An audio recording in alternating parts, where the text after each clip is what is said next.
Thunder cracked across the Boston skyline as Anna Carter stumbled through the rain-slicked streets, one hand clutching her stomach, the other gripping a worn leather bag containing everything she owned. The bitter November wind cut through her thin coat, but she barely felt it. Margaret Hartman's words still rang in her ears, drowning out even the storm. Disgraceful little whore, the words had been spat with such venom that Anna had physically recoiled. You dare bring such shame to this house? After everything we've done for you? Lightning illuminated the grand Hartman mansion behind her, its windows now dark and forbidding. Just hours ago she had been inside, on her knees in Margaret's study, pleading for mercy.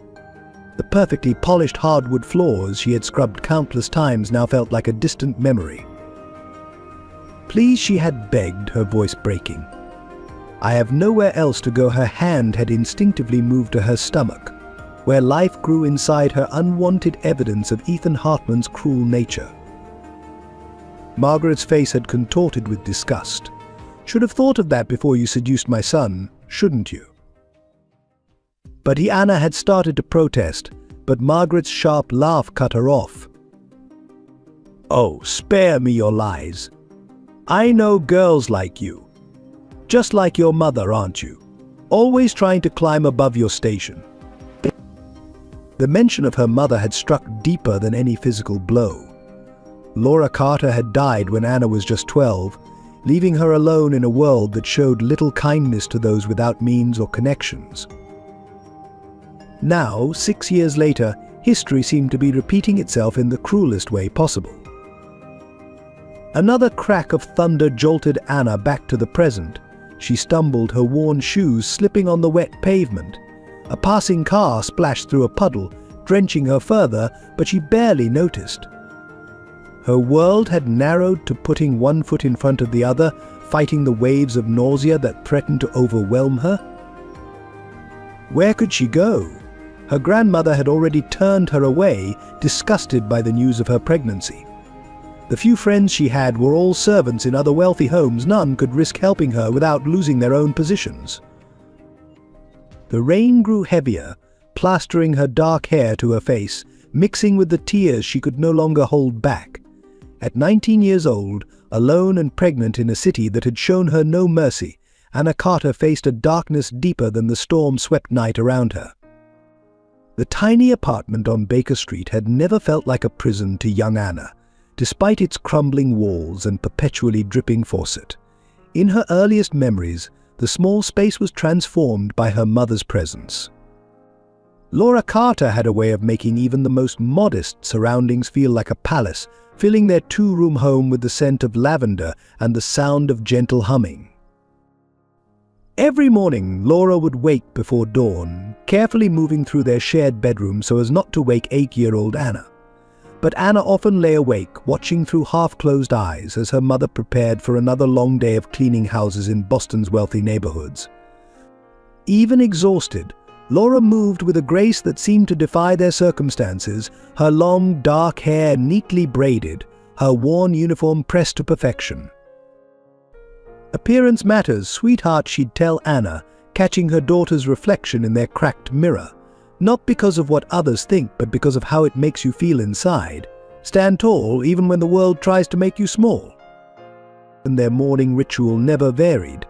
Laura would make oatmeal on their temperamental hot plate, adding a sprinkle of cinnamon when they could afford it.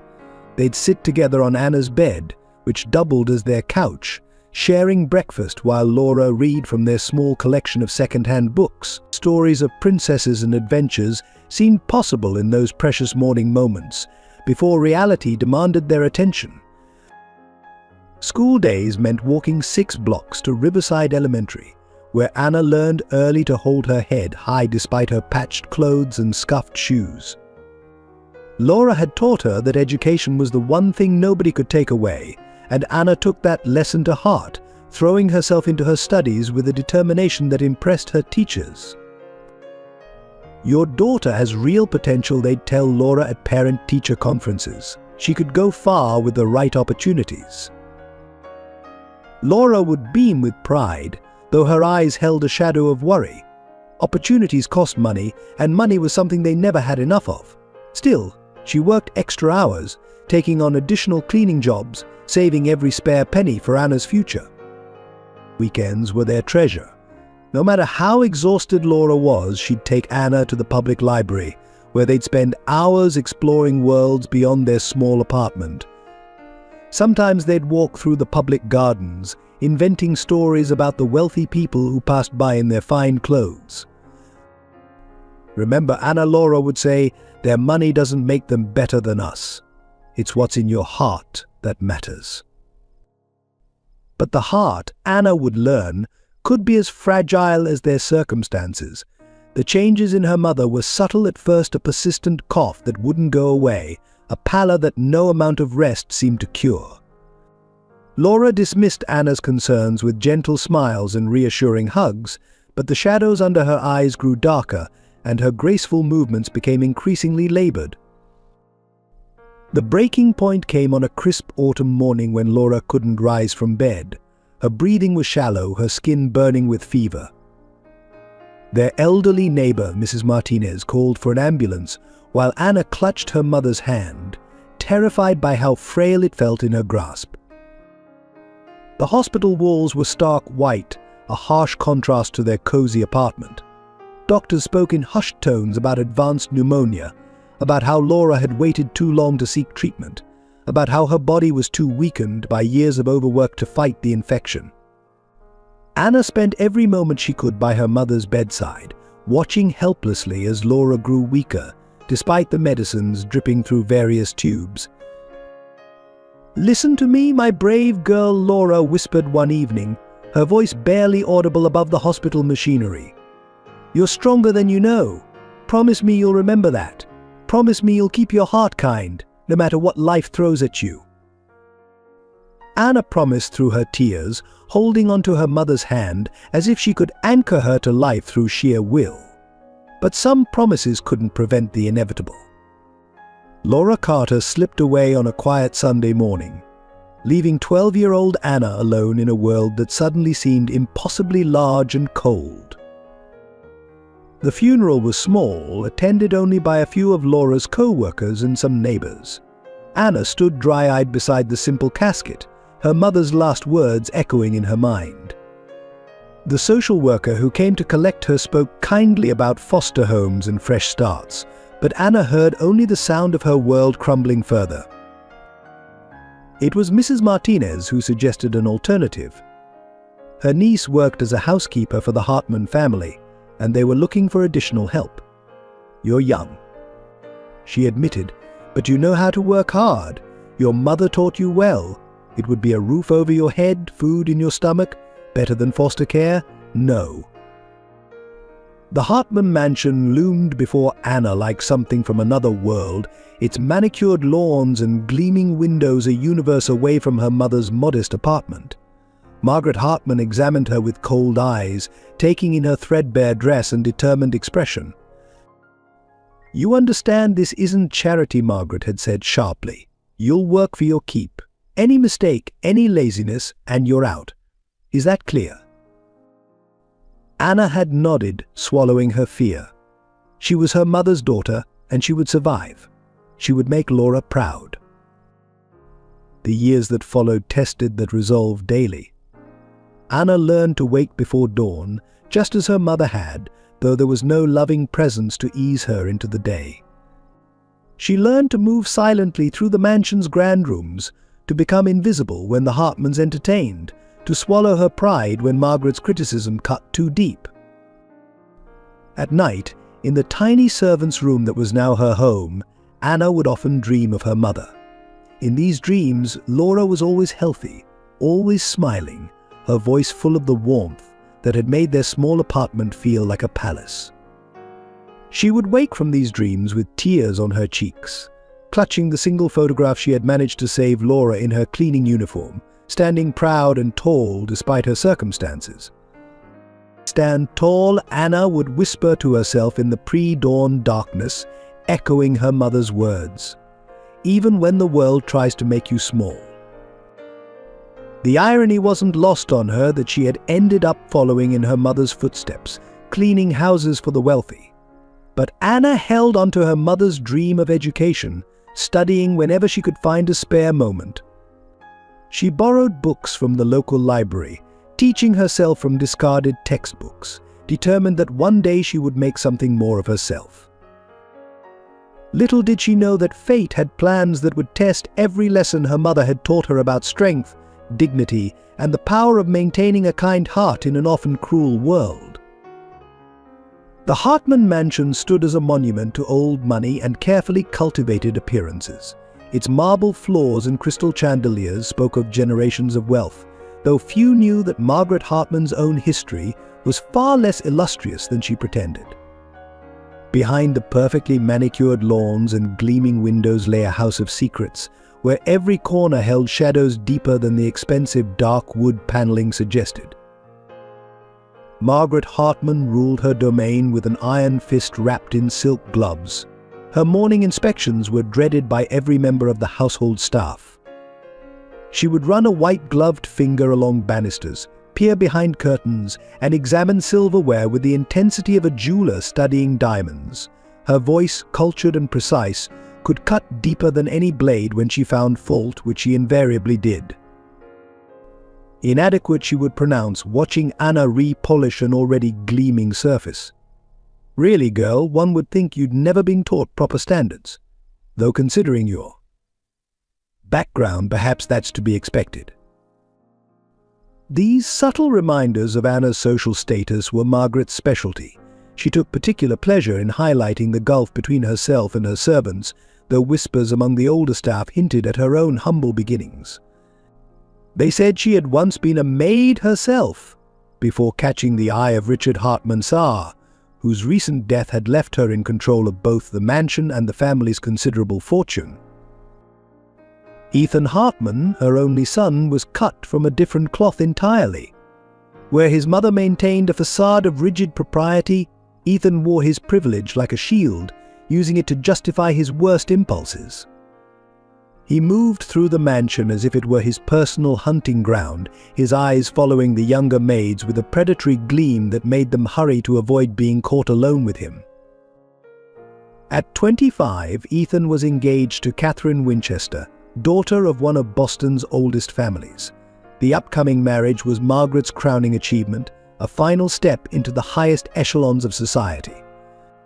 Yet even as wedding plans proceeded, Ethan's behavior grew increasingly bold and reckless.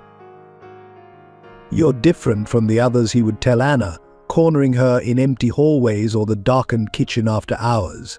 "There's something special about you. I could help you, make things easier." His words were honey-coated poison, and Anna learned to move through the house like a ghost, always aware of his presence, always planning escape routes. But in a house where every room could become a trap, escape wasn't always possible. The other servants saw but remained silent. They had families to support, bills to pay, and Margaret's references were the only thing standing between them and destitution. Some offered quiet sympathy, and extra rolls slipped onto Anna's plate at dinner, a warning whisper when Ethan was searching for her, but none dared to openly intervene. "Keep your head down," advised Mrs. Reynolds, the elderly cook who had served the Hartmans for 30 years. "Men like him, they get bored eventually. Find something else to chase." But Ethan didn't get bored. If anything, Anna's attempts to avoid him seemed to fuel his determination. He began appearing in the servants' quarters at odd hours, claiming to be checking on household matters. His engagement to Catherine seemed to make him more reckless rather than less, as if he were determined to assert his power over those he considered beneath him before being confined by marriage. Margaret, meanwhile, watched it all with calculated indifference. If she noticed her son's predatory behavior, she gave no sign. Instead, she seemed to take pleasure in assigning Anna to tasks that would put her in Ethan's path, serving his breakfast, cleaning his study, delivering his freshly pressed clothes. "He's been quite pleased with your work," Margaret would say, her smile not reaching her eyes. "Such a thoughtful boy, always concerned about the welfare of our staff." The irony of her words wasn't lost on anyone, least of all Anna. But survival meant silence, meant swallowing the bitter taste of helplessness, meant learning to move through the mansion like a shadow, always alert, always watching. The other maids whispered about previous girls who had left suddenly, their departures marked only by Margaret's tight-lipped announcements about personal matters requiring immediate attention. Some said there had been payoffs, others spoke of threats and ruined reputations. Anna filed away these stories, adding them to her growing understanding of the darkness that lurked behind the mansion's pristine facade. Yet even as she navigated this treacherous environment, Anna clung to her mother's teachings. She maintained her dignity in the face of Margaret's cutting remarks, kept her uniform pristine despite the endless tasks, and continued her secret studies whenever she could find a moment of peace. The library became her sanctuary in the late hours after the family had retired. While cleaning, she would borrow books, reading by candlelight in her tiny room, dreaming of a future beyond the mansion's suffocating walls. She kept a small notebook hidden beneath her mattress, filling it with plans and dreams, college applications, scholarship essays, carefully calculated budgets for escape. But the Hartman mansion was like a web, its silken threads both beautiful and binding. Each paycheck brought the promise of freedom slightly closer, yet never quite close enough. The cost of living in Boston, the impossibility of finding another position without references, the lack of any family support, all these factors kept Anna trapped in a gilded cage that grew more dangerous with each passing day. And through it all, Margaret watched with those knowing eyes, as if waiting for something, some predetermined moment that only she could see coming. Her cruelty had a purpose that went beyond mere social superiority, though Anna wouldn't understand the full scope of it until much later. The mansion itself seemed to hold its breath, its grand rooms and shadowy corners witness to a tragedy slowly unfolding, while outside, Boston's elite continued to admire its perfect lawns and gleaming windows, never suspecting the darkness that dwelt within. 20 years before Anna stepped foot in the Hartman mansion, another story had unfolded in Boston's wealthy circles, one that would unknowingly shape her future. Jonathan Blake, then a young heir to his family's growing business empire, had fallen deeply in love with a maid who worked in his family's summer house. Her name was Laura Carter. Their love story had begun simply enough. Jonathan, fresh from Harvard Business School, would often escape to the library where Laura cleaned in the early mornings. He was struck by her quiet intelligence, the way she would pause in her dusting to trace the spines of classic literature with a gentle finger. Unlike other servants who kept their eyes down, Laura met his gaze with dignity and spoke of books with passionate insight. Dickens understands, she had told him one morning, gesturing to a copy of Great Expectations, how poverty doesn't corrupt the soul, but society's reaction to it does. And their conversations grew longer, their meetings more frequent. Jonathan found himself rising earlier each day, anticipating those precious moments when they could speak freely. Laura's wisdom, her gentle strength, and her unwavering integrity captivated him completely. What neither of them knew was that Margaret Wilson, not yet Margaret Hartman, watched their growing closeness with calculating eyes. As head housekeeper, she had spent years carefully cultivating her own position, laying groundwork for social advancement that a romance between Jonathan and a maid threatened to disrupt. The Blake family's reaction to Jonathan's relationship with Laura was swift and merciless. His father, William Blake, summoned him to his study one autumn evening. "This ends now," he had declared, his voice brooking no argument. "You are a Blake. She is a maid.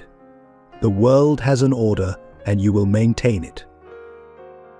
When Jonathan refused, his father played his trump card. "Either you end this foolishness," he threatened, "or I will ensure she never works in Boston again.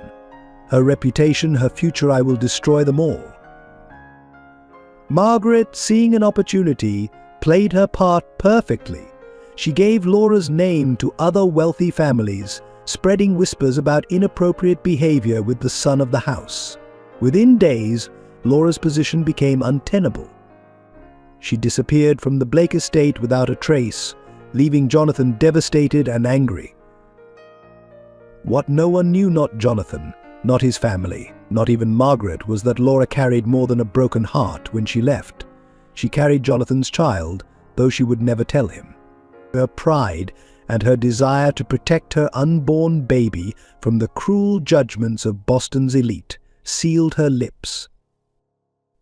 Margaret's reward for her role in separating the lovers came in the form of an introduction to Richard Hartman Essar, a wealthy widower looking for a wife who understood the importance of social position. Her subsequent rise from housekeeper to society matron became legend among the servant class, though she worked hard to erase all traces of her humble beginnings. Now, 2 decades later, the past was about to collide with the present in ways none of them could have predicted.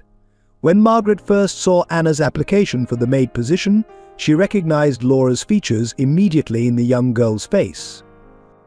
The same dark hair, the same quiet dignity, the same unwavering gaze. It was like seeing a ghost. Instead of rejecting the application, Margaret saw an opportunity for what she considered poetic justice. Let the daughter serve where the mother had fallen. Let her learn the harsh lessons of social hierarchy that Laura had refused to accept. It would be her finest revenge against the woman who had once dared to reach above her station. What Margaret couldn't have known was that Jonathan Blake had never forgotten Laura. His marriage to a socially appropriate wife had ended in quiet divorce, and he had thrown himself into building Blake Enterprises into one of Boston's most successful companies. Yet he kept a small photograph hidden in his desk drawer. Laura, young and beautiful, standing in the library where they had shared so many conversations. The hidden threads connecting these lives lay dormant, waiting for the moment when fate would pull them taut. Jonathan, now one of Boston's most powerful businessmen, occasionally caught glimpses of the Hartman mansion when his car passed by. He never guessed that behind those walls, his own daughter served as a maid, facing the same prejudices and cruelty that had driven her mother away. The irony of the situation was not lost on Margaret. She watched Anna with a mixture of satisfaction and bitterness, seeing in her young face daily reminders of the woman who had once threatened her carefully laid plans. Every cutting remark, every impossible task she assigned to Anna carried the weight of old resentments.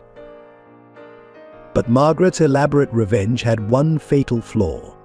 She had underestimated the strength that Laura had passed on to her daughter. The same quiet dignity, the same unwavering integrity that had drawn Jonathan to Laura now shone in Anna. Despite the cruelty and hardship she faced, Anna maintained a grace that reminded the older servants of her mother, though they dared not speak of it.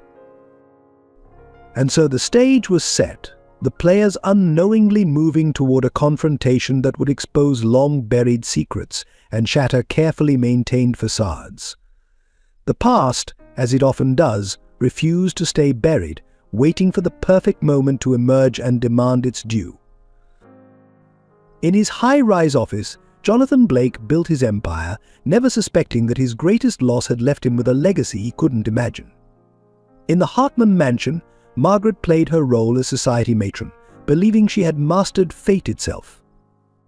And between them, Anna moved through her days, carrying her mother's strength and her father's determination, though she knew nothing of either. The truth waited like a time bomb, ticking quietly beneath the surface of their carefully ordered worlds. The first time Ethan Hartman cornered Anna alone, autumn was fading into winter, and the mansion's shadows seemed to grow longer with each passing day. She had been changing linens in the East Wing guest room, the sound of sheets snapping in the air masking his approach until he was already in the doorway. Working late again, Anna, his voice carried that familiar note of false concern that made her skin crawl. "You're always so dedicated." The room suddenly felt smaller, the distance between her and the door impossibly vast. Anna kept her movements steady, professional, though her heart hammered against her ribs. "I need to finish my tasks, Mr. Hartman." "Ethan," he corrected, moving further into the room. I've told you to call me Ethan when we're alone. His fingers traced the edge of the freshly made bed, deliberately messing up her careful work. You know, I've been watching you. There's something different about you. Special. Every instinct screamed at Anna to run, but years of conditioning kept her rooted in place. Running meant losing her position, meant being thrown out with no references, meant failing her mother's memory. Instead, she gripped the sheets tighter, keeping the bed between them. I should really finish my work, she said, proud that her voice remained steady. Mrs. Hartman will be checking the rooms soon. My mother, Ethan laughed, the sound sharp and unpleasant, is entertaining her society friends downstairs. She'll be occupied for hours. He moved closer, his expensive cologne overwhelming in the confined space. We have time to get to know each other better. The incidents multiplied after that first encounter. Ethan seemed to materialize wherever Anna worked: the library, the kitchen, the narrow service corridors. His touches became more deliberate, his comments more explicit. The other servants saw but turned away, their silence bought with a mixture of fear and privilege. Poor girl, they whispered when they thought she couldn't hear. But what can anyone do? It's his house, after all. Catherine Winchester's engagement ring sparkled obscenely whenever she visited, but it did nothing to deter Ethan's pursuits. If anything, his impending marriage made him more aggressive, as if he were determined to exercise what he saw as his rights over the household staff while he still could. One particularly dark evening, as Anna was finishing up in the wine cellar, Ethan's footsteps on the stairs made her freeze. The cellar had only one exit, and he was blocking it. I've been patient, he said, his voice thick with something that might have been alcohol or might have been pure malice. I've been kind. But you keep avoiding me, Anna. That's not very grateful, is it? After all we've done for you. Please, Anna whispered, backing away until she hit the wine racks. Don't. But Ethan had never learned to hear the word no in the darkness of the cellar. With the weight of the mansion pressing down above them, he took what he considered his right.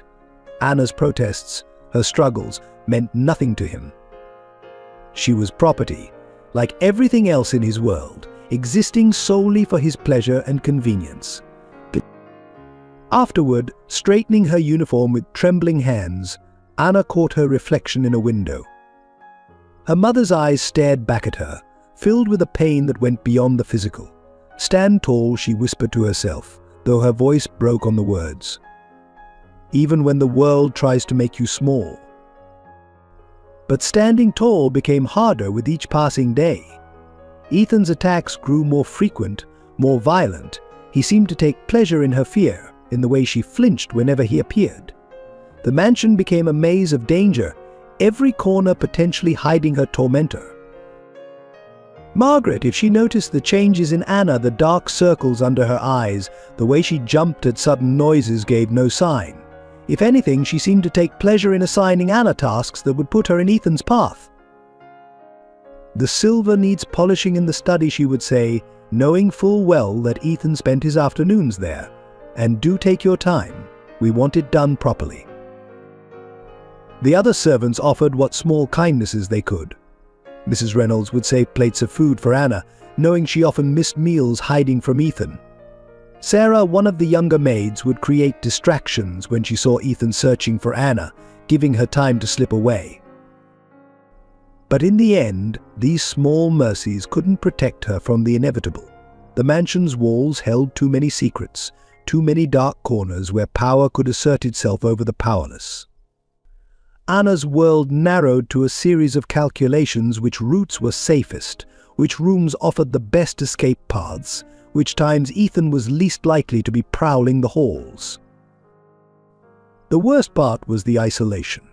She couldn't risk making friends among the staff, knowing they might be forced to testify against her if things went wrong.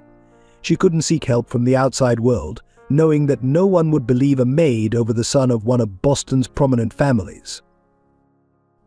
Each night, alone in her tiny room, Anna would hold her mother's photograph and try to find strength in those familiar features, But even Laura's memory seemed to fade under the weight of the darkness that had engulfed her daughter's life. The breaking point came gradually, then all at once, like a glass that develops invisible cracks before finally shattering. Anna's body began to betray her, morning sickness making it impossible to maintain her rigid schedule of avoidance. The reality of her situation crashed down with the force of a physical blow. She was 19, alone, and carrying the child of a man who saw her as nothing more than a possession to be used and discarded. The same man who was about to marry into one of Boston's most prestigious families, while she scrubbed floors and swallowed her tears. The irony of history repeating itself, though she didn't yet know the full extent of that irony, was almost too much to bear. Like her mother before her, Anna found herself caught in the cruel machinery of social class and power, her humanity denied by those who claimed superiority through accident of birth. But unlike her mother, Anna would soon find herself cast out into a world that showed little mercy to young women in her condition. The storm that had been brewing since her first day in the Hartman mansion was about to break, and not even her mother's lessons in dignity could fully prepare her for what was to come.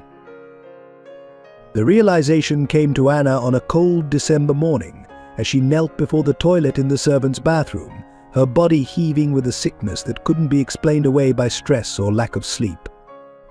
The signs had been there for weeks: missed cycles, tender breasts, overwhelming fatigue, but she had pushed them aside, focusing instead on survival. Mrs. Reynolds found her there, pale and shaking, and immediately understood. The older woman's face softened with a mixture of pity and resigned recognition. She had seen this before, too many times in her 30 years of service. "Oh, child," she whispered, helping Anna to her feet. "When?" Anna couldn't answer, couldn't put into words the nights of terror and violation. But Mrs. Reynolds didn't need details. She had watched Ethan grow from a spoiled boy into a predatory man, had witnessed his pursuit of Anna with the same helpless concern she'd felt for other girls before her. "He'll deny it," Mrs. Reynolds said quietly, pressing a damp cloth to Anna's forehead. "They always do. And Margaret, she'll make sure you're the one who pays the price." The pregnancy test Anna purchased from a pharmacy far from the mansion confirmed what her body had already told her. Alone in her tiny room staring at the positive result, she felt her world tilting on its axis. At 19, she was carrying a child conceived in violence, a child whose father was engaged to another woman, a child who would be seen as living proof of her shame by a society that preferred to blame the victim. Telling Ethan was both necessary and terrifying. She waited until evening, when she knew he would be in his father's old study.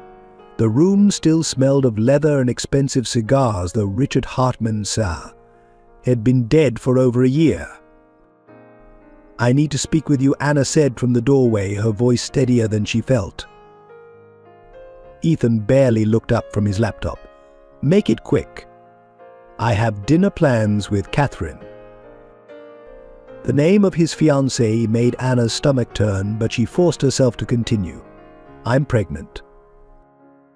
The silence that followed was absolute. Ethan's fingers froze over his keyboard, his face draining of color before flushing with anger. "What did you say?" "I'm pregnant," Anna repeated. "And it's yours. You know it's yours." Ethan stood so quickly his chair toppled backward. "Are you insane?" he hissed, crossing the room in 3 long strides. "Do you have any idea what you're saying?"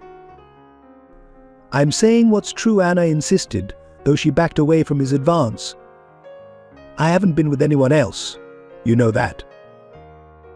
His laugh was ugly, devoid of humor. "Truth? You want to talk about truth?" He grabbed her arm, his fingers digging painfully into her flesh. "The truth is you're nothing. A servant. Do you think anyone would believe you over me?" "I have proof," Anna lied desperately. "I've kept evidence." For a moment, fear flickered across Ethan's face, quickly replaced by calculation. "How much?" "What?" "How much do you want to go away? To take care of this problem?" The implication made Anna's blood run cold. "I'm keeping the baby." His grip tightened further. "No, you're not. You're going to take whatever money I give you and disappear. Or I'll make sure you never work again. Not just in Boston, anywhere. Do you understand?" But something in Anna, some core of steel inherited from her mother, refused to bend. "I understand perfectly," she said, pulling free of his grasp. "I understand exactly what kind of man you are." The slap caught her off guard, sending her stumbling against the doorframe. The sound echoed through the study, followed by the sharp click of heels on hardwood. Margaret Hartman stood in the hallway, taking in the scene with cold eyes. "What is the meaning of this?" Mother Ethan started, but Margaret silenced him with a raised hand. "I heard enough," she said, her gaze fixed on Anna's reddening cheek. "So this is how you repay our kindness, by trying to trap my son with such obvious lies." "They're not lies," Anna protested, but Margaret spoke over her. "A pregnant maid claiming the son of the house is the father? How utterly common. Did you really think this would work? That you could blackmail your way into our family?" The irony of Margaret's words, given her own rise from servant to society matron, was lost on no one.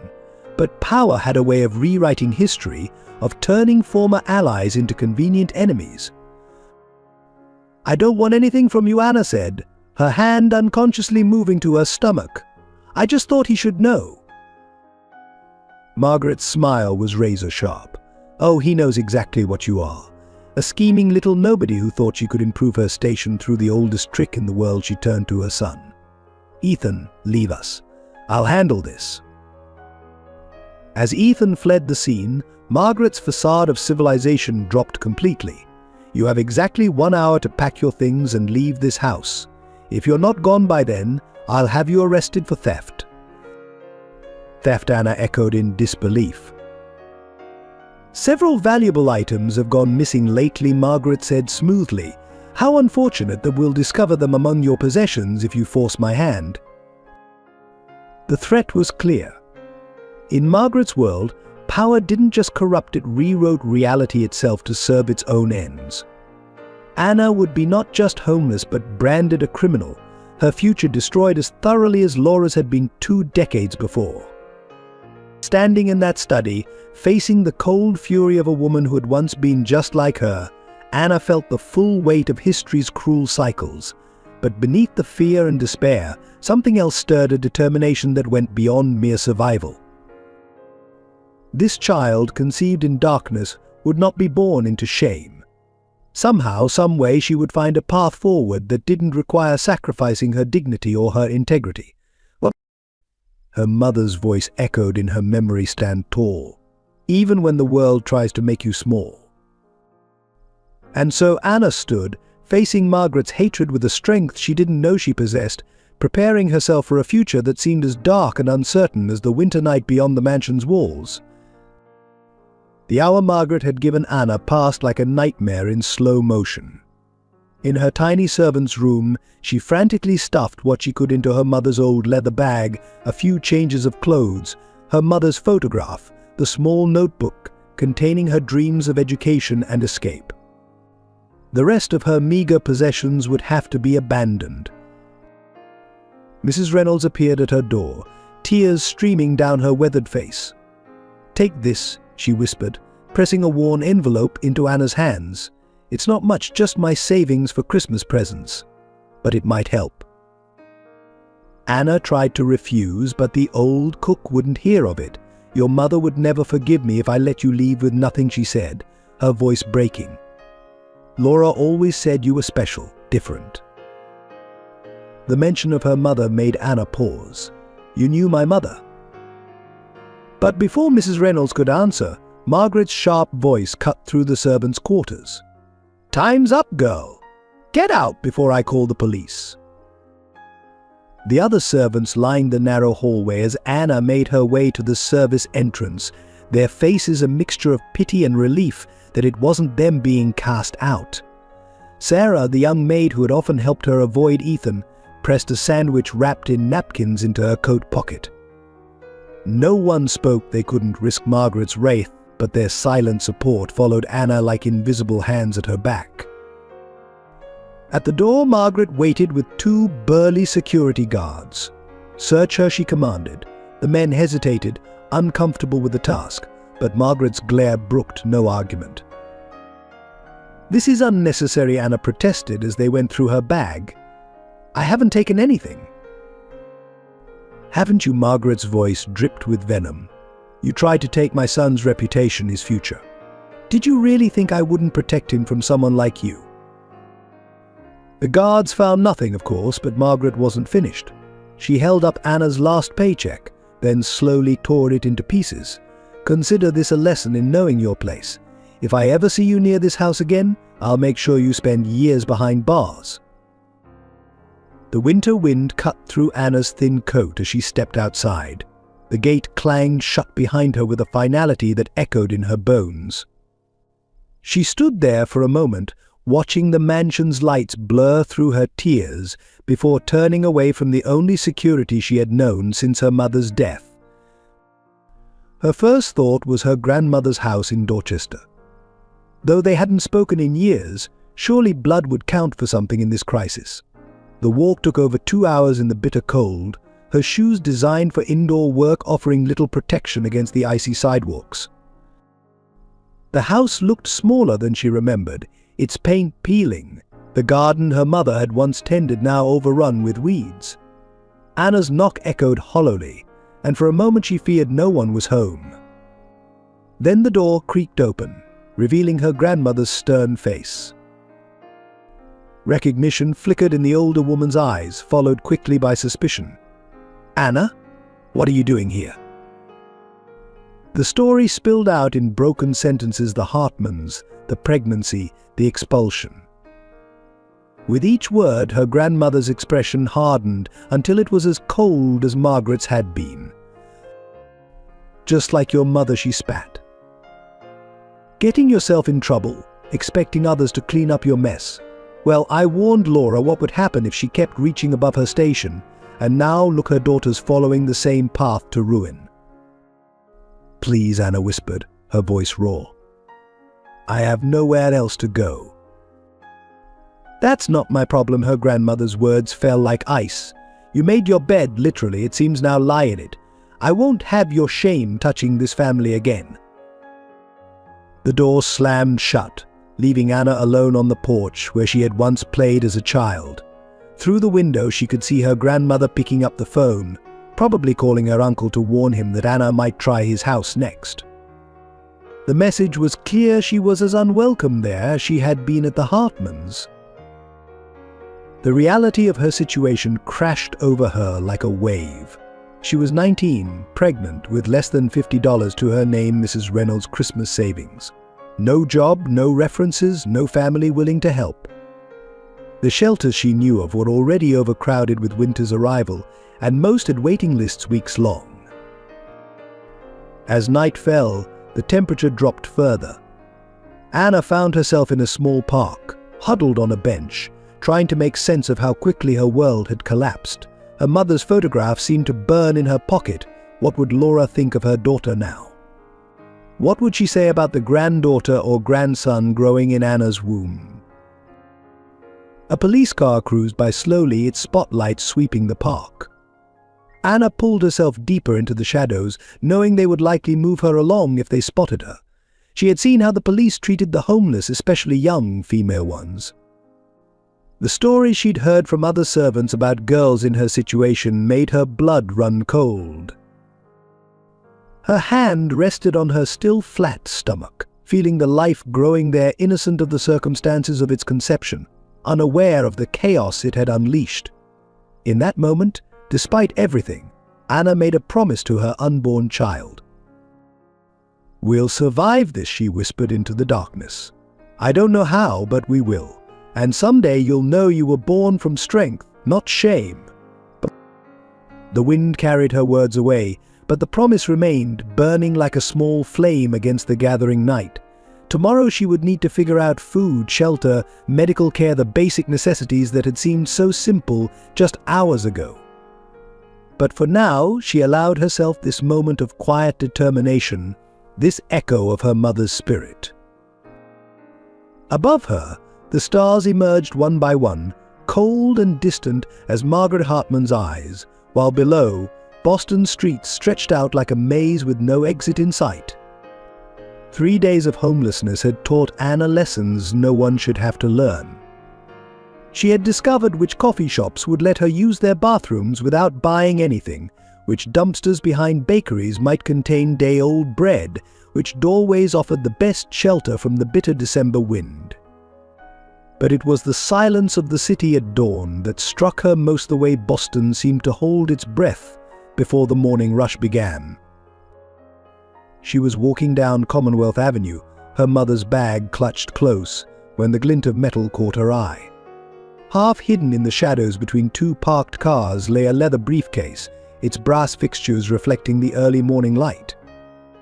Anna hesitated, years of her mother's teachings about honesty warring with desperate need. Glancing around the empty street, she approached cautiously. The briefcase was expensive, the kind of leather that grew more beautiful with age, the kind she had seen successful businessmen carrying into the Hartman mansion. The clasp, though secure, wasn't locked.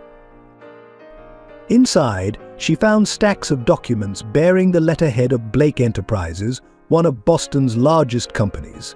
Business contracts, financial reports, and what looked like merger agreements filled the main compartment.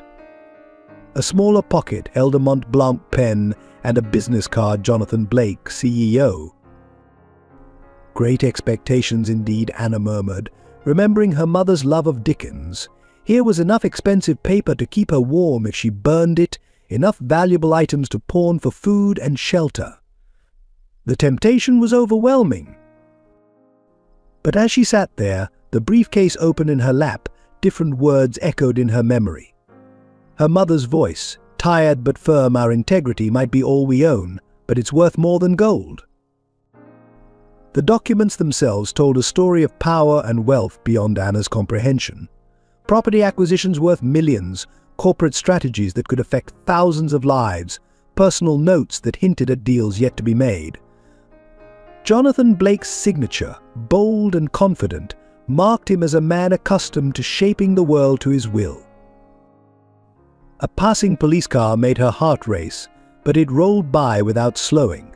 She wasn't doing anything wrong, she told herself, yet guilt and fear made her hands shake as she carefully repacked the briefcase. The weight of the decision pressed down on her like the winter clouds gathering overhead.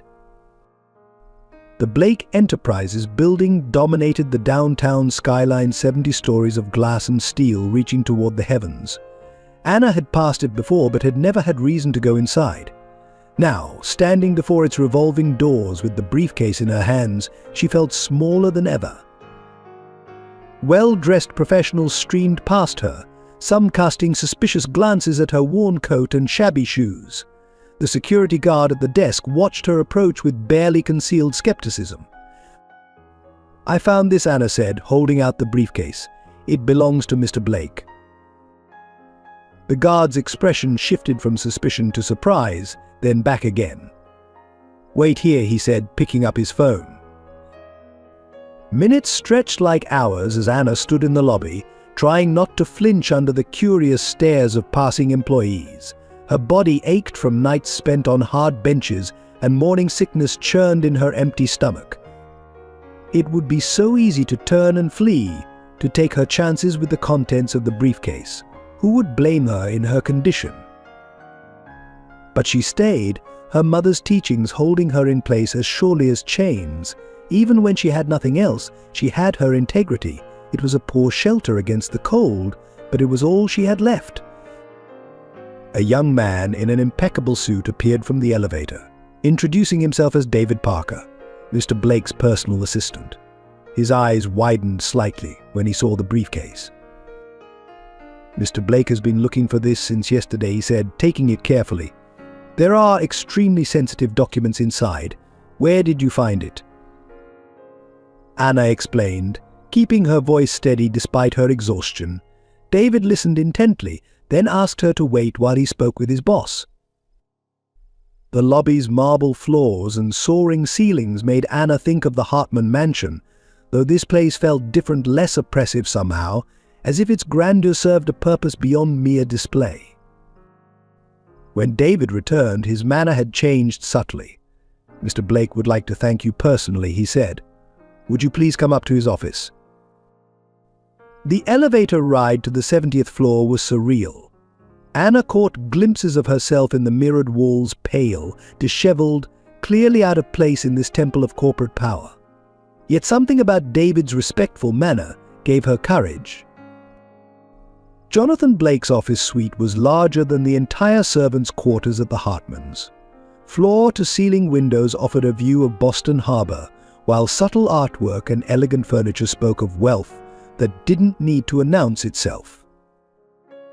And there, standing by a desk that could have served as a dining table, was Jonathan Blake himself. Tall, distinguished, with silver threading through his dark hair, he carried himself with the confidence of a man used to command. But it was his eyes that caught Anna's attention, sharp and intelligent, yes, but with an unexpected kindness in their depths. "So you're the Good Samaritan who found my briefcase," he said, his voice warm and cultured. "Please, sit down.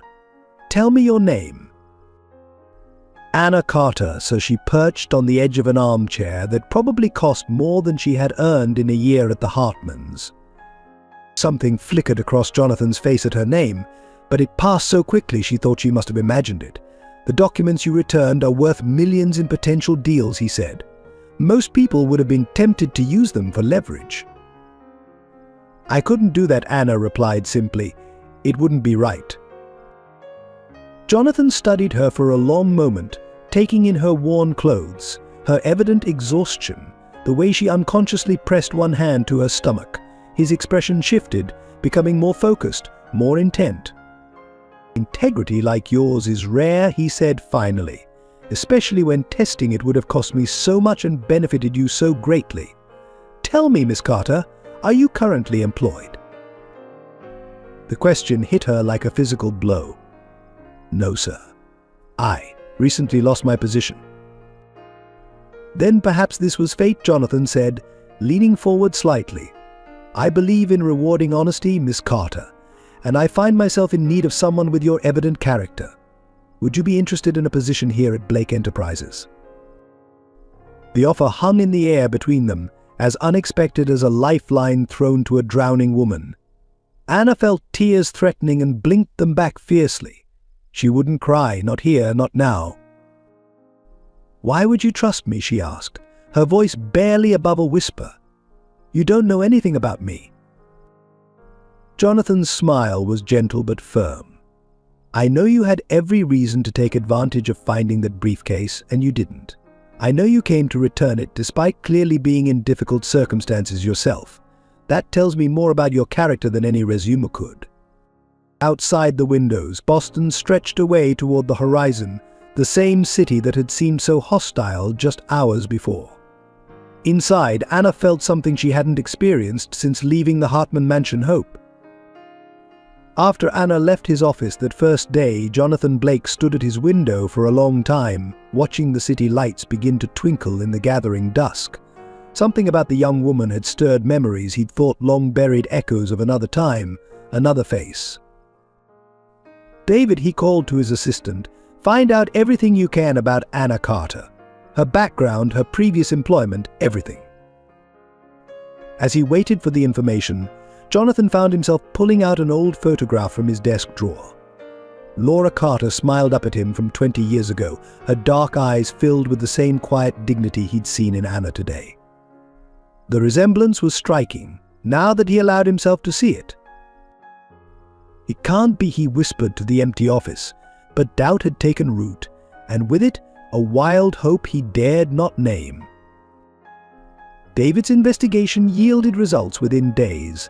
The story emerged piece by piece. Anna Carter, born 19 years ago to Laura Carter, father unknown. Laura's death when Anna was 12. The girl's subsequent employment at the Hartman mansion. The Hartmans. Jonathan's hands clenched at the name. Margaret Wilson, now Hartman, had been the one to drive Laura away all those years ago.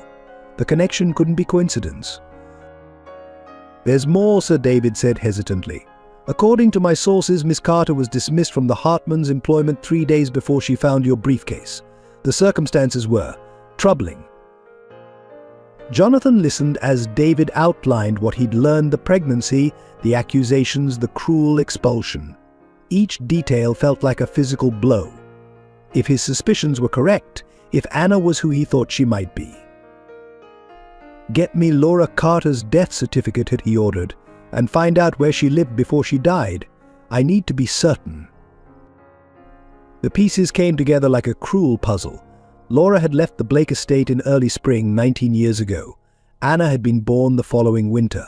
The timing matched perfectly with those last precious weeks he'd spent with Laura before his family tore them apart. "I should have looked for her," he told Laura's photograph late one night. "I should have fought harder.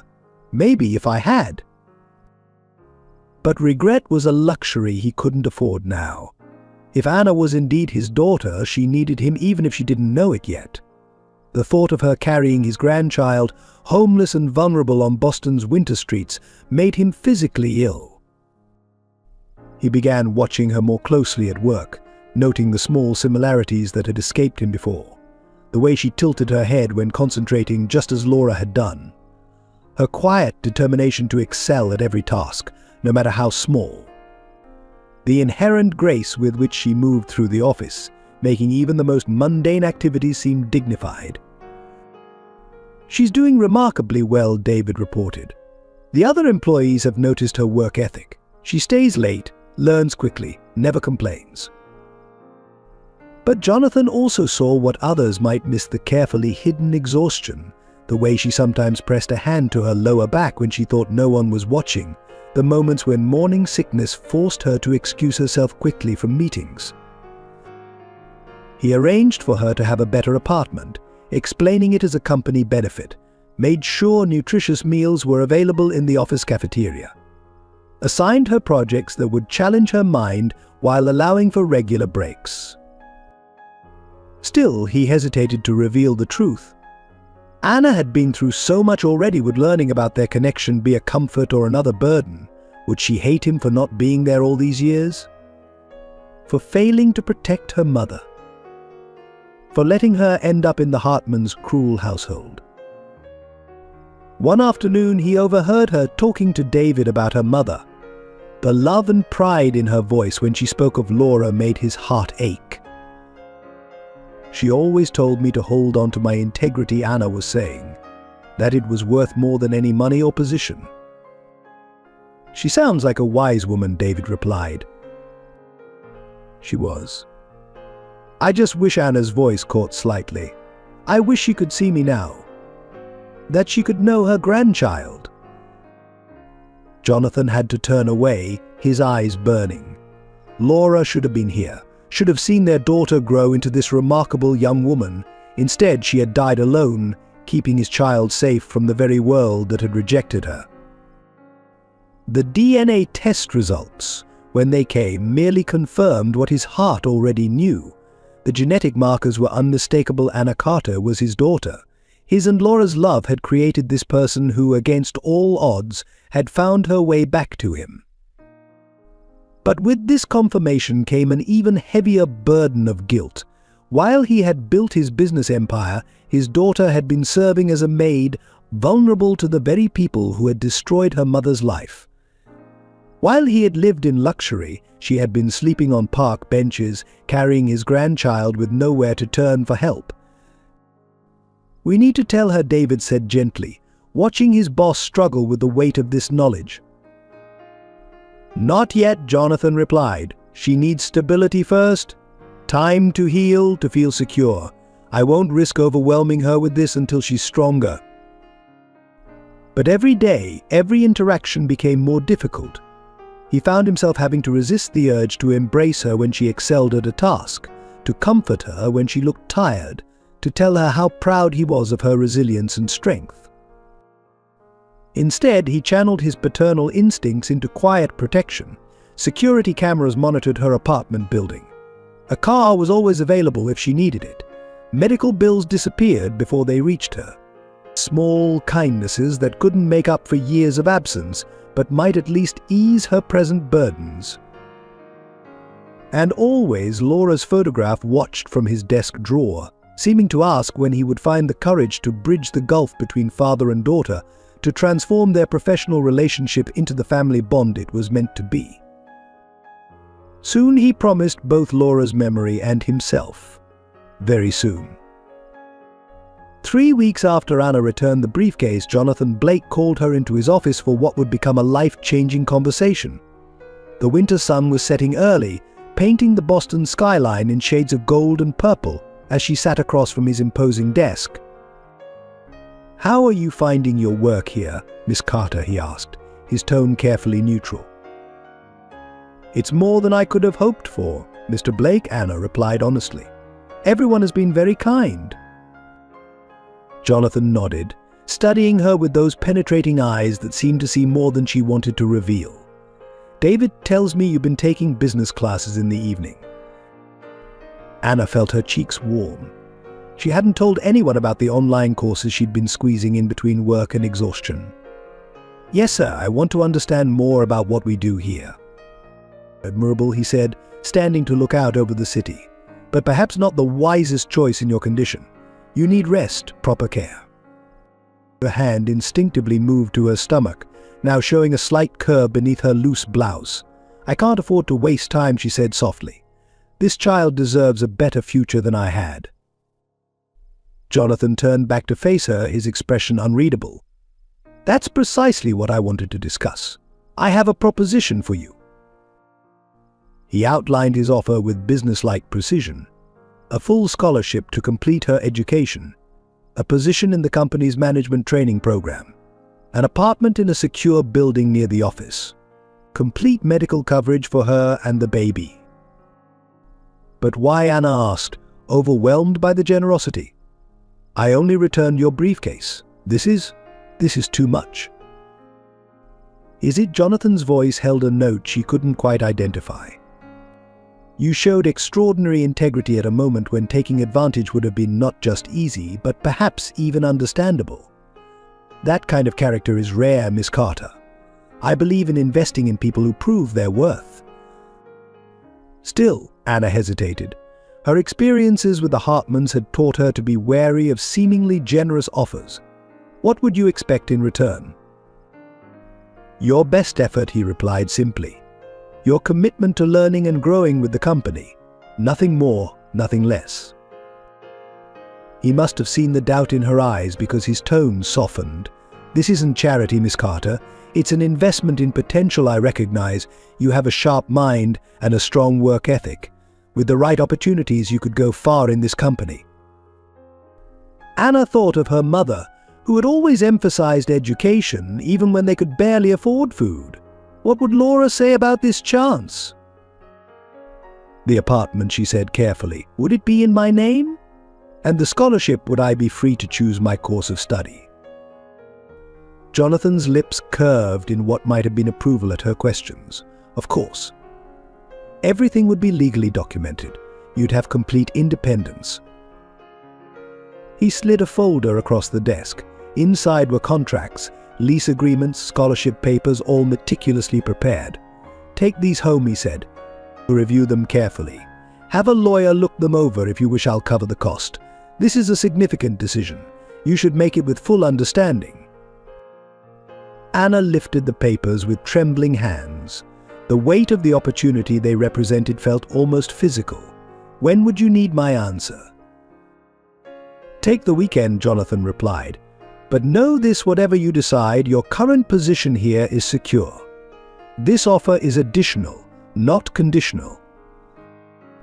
As she stood to leave, he added one more thing. "Miss Carter, your mother, would she be proud of where you are now?" The question caught her off guard. How could he know about Laura? About the constant ache of missing her guidance, especially now? "I hope so," she whispered. "She always wanted me to make something of myself." Jonathan's expression softened further. "Based on what I've seen, I'd say you already have." That night, in her temporary apartment, Anna spread the documents across her small table. The contracts were surprisingly straightforward, with none of the hidden catches she'd feared. The scholarship would cover full tuition at any Boston area college. The apartment was in a safe neighborhood with security and elevator access. The medical coverage was comprehensive, but it seemed too good to be true, yet every detail checked out. Jonathan Blake's reputation in the business world was impeccable. Unlike the Hartmans, who flaunted their wealth like a weapon, he wielded his power with quiet dignity. As she sat there, one hand resting on her growing belly, Anna thought about choices. Her mother had faced impossible decisions too, raising a child alone in a world that offered little mercy to single mothers. Now here was a chance to break that cycle, to give her own child the opportunities she and her mother had been denied. "What do you think, little one?" she whispered to her unborn baby. "Should we trust this miracle?" The child's first flutter of movement, so faint she might have imagined it, felt like an answer. The next morning, she returned to Blake Enterprises with her decision made. The secretary showed her directly to Jonathan's office, where he stood by the window, as if he'd been waiting for her. "I accept," Anna said simply, holding out the signed papers. Jonathan's smile was warm, almost paternal. "Welcome to the family," he said, then quickly corrected himself. "The Blake Enterprises family, I mean." That slight stumble, though Anna didn't know it yet, held more truth than either of them were ready to acknowledge. For now it was enough that she had found solid ground at last, a place to stand tall as her mother had always taught her. "Thank you," she said, meaning it with every fiber of her being. "I won't let you down." "No," Jonathan replied softly, "I don't believe you will." Spring arrived in Boston, bringing with it new beginnings that Anna could never have imagined during those dark December nights. Her transformation began from the inside out, nurturing both herself and the growing life within her. The management training program at Blake Enterprises proved both challenging and rewarding. Initially, Anna felt out of place among her colleagues, most of whom had graduated from prestigious universities and came from privileged backgrounds. But the same determination that had helped her survive at the Hartmans now drove her to excel. "Your market analysis is impressive," David told her one morning, reviewing her latest project. "You have a natural instinct for seeing patterns others miss." Anna discovered she had an unexpected talent for business strategy. Years of observing wealthy families from the shadows had given her insights into human nature that proved invaluable in corporate settings. Her suggestions during meetings, though offered quietly, began to draw attention. "Where did you learn to think like this?" Jonathan asked, after she identified a crucial flaw in a proposed merger deal. "When you're invisible," she replied carefully, "you see things others don't bother to hide." Her pregnancy progressed as spring deepened into summer. The company's medical coverage meant regular checkups, proper nutrition, and prenatal care she could never have afforded on her own. Dr. Sarah Mitchell, her obstetrician, became not just a medical provider but a supportive friend. "Your baby is strong," Dr. Mitchell assured her during each visit, "just like its mother." The tiny apartment Jonathan had provided became a real home. Anna filled it with second-hand furniture carefully chosen for comfort and practicality. She hung colorful curtains, placed potted herbs on the windowsill, created a small nursery in the spare room. For the first time since leaving her mother's apartment, she felt anchored. Evening business classes added another layer to her education. Anna threw herself into learning accounting, marketing, and management theory. Her professors noted her unusual combination of practical experience and theoretical understanding. "You bring a unique perspective to the discussions," her economics professor commented. "Your real-world insights help ground the theoretical concepts for the entire class." As her confidence grew, so did her ability to navigate the corporate world. She learned to dress professionally on a budget, to speak with authority in meetings, to hold her own in business discussions. The scared girl, who had once hidden from Ethan Hartman in dark corridors, began to fade, replaced by a young woman who commanded respect. Her colleagues, initially skeptical of the pregnant girl Jonathan Blake had mysteriously taken under his wing, gradually came to appreciate her contributions. She never mentioned her past as a maid, but her work ethic and attention to detail spoke volumes. "You make the rest of us look lazy," joked Mark from accounting one day. "Do you ever take a break?" But Anna knew better than most how quickly fortune could turn. She saved every penny she could, created backup plans for her backup plans, and never took her new position for granted. The baby grew stronger, its movements becoming more distinct. During quiet evenings, Anna would talk to her child about the future she was building for them both. "You'll never know what it's like to feel helpless," she promised, rubbing her expanding belly. "You'll grow up knowing you're valued, protected, loved." Jonathan kept a careful distance, professional but supportive. Yet Anna sometimes caught him watching her with an expression she couldn't quite read, something between pride and pain. He ensured she had everything she needed without making her feel dependent.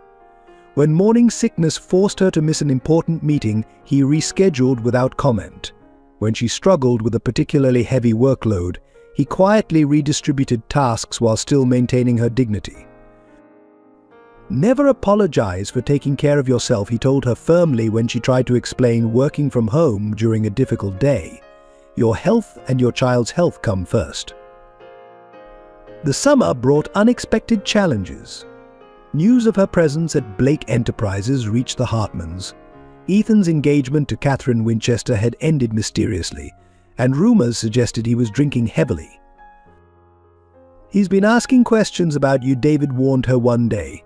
"But don't worry, security has been upgraded, and you're safe here."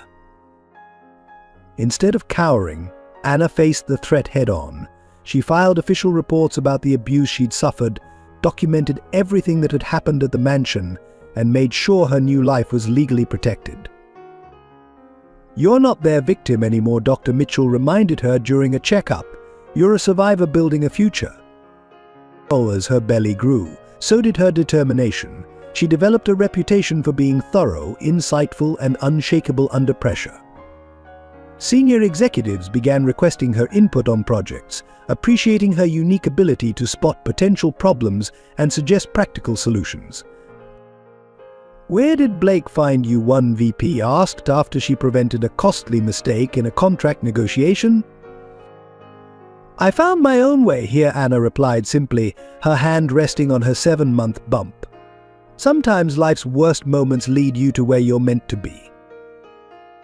By late summer, Anna had completed her first semester of business classes with top grades, established herself as a rising star in the company's management program, and created a stable foundation for her child's arrival. The scared, homeless girl who had found Jonathan's briefcase seemed like a stranger now. In her place stood a young woman who understood her worth, who refused to be defined by her past, who faced the future with quiet confidence. "Your mother would be so proud," Mrs. Reynolds said during one of their secret lunch meetings. The old cook had left the Hartman's service and occasionally met with Anna to share news and support. Looking out over Boston from her office window one evening, Anna allowed herself to believe that might be true. She had taken every lesson her mother taught her about dignity, integrity, and perseverance, and built something meaningful from the ashes of her past. The baby kicked, strong and insistent, as if agreeing with her thoughts of triumph over adversity. Behind every move Anna made at Blake Enterprises, Jonathan Blake's invisible hand guided and protected. His support manifested in ways both subtle and profound, though few besides David understood the depth of his involvement in her progress. Each morning, he reviewed security reports about her apartment building and travel routes. When Ethan Hartman was spotted driving near her neighborhood, Jonathan quietly arranged for a private security detail without telling Anna, not wanting to alarm her. So David said one day, "Don't you think we should tell her why you're so invested in her safety?" Jonathan stood at his office window, watching Anna cross the plaza below. Not yet. She's finally finding her footing. Learning about our connection now might destabilize everything she's built. His protective instincts grew stronger as her pregnancy progressed. He ensured her office had an ergonomic chair, arranged for healthy snacks to be readily available, and modified meeting schedules to accommodate her doctor's appointments, all without drawing attention to his special treatment. When he overheard another executive making snide remarks about unwed mothers in the workplace, Jonathan's response was swift and severe. In this company, he announced during the next board meeting, we judge people by their merit and character. Anyone uncomfortable with that policy is welcome to seek employment elsewhere. The message was clear, and the whispers stopped. Jonathan found himself studying her working style, noting traits that mirrored his own. Her methodical approach to problems, her instinctive grasp of business dynamics, her quiet but firm leadership, all echoes of abilities he'd cultivated over years. During project reviews, he watched her handle complex situations with a grace that reminded him painfully of Laura. The way she tilted her head when considering a problem, the slight furrow of concentration between her brows, these small gestures were like ghosts from his past. She has your business acumen, David observed one evening, and her mother's heart. Jonathan couldn't deny it. He saw how Anna treated everyone with respect, from cleaning staff to senior executives. How she remembered details about people's lives, showed genuine concern for their well-being.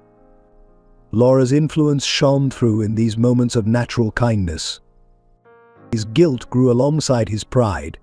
While Anna excelled in her new role, evidence of her previous hardships surfaced in small ways, how she always kept extra food in her desk, how she would unconsciously make herself smaller in confrontational situations, how she flinched at sudden movements. One rainy afternoon, he found her in the office kitchen, staring out the window with tears she quickly tried to hide. "Miss Carter, are you all right?" "Yes, sir. Just pregnancy hormones," she attempted to smile.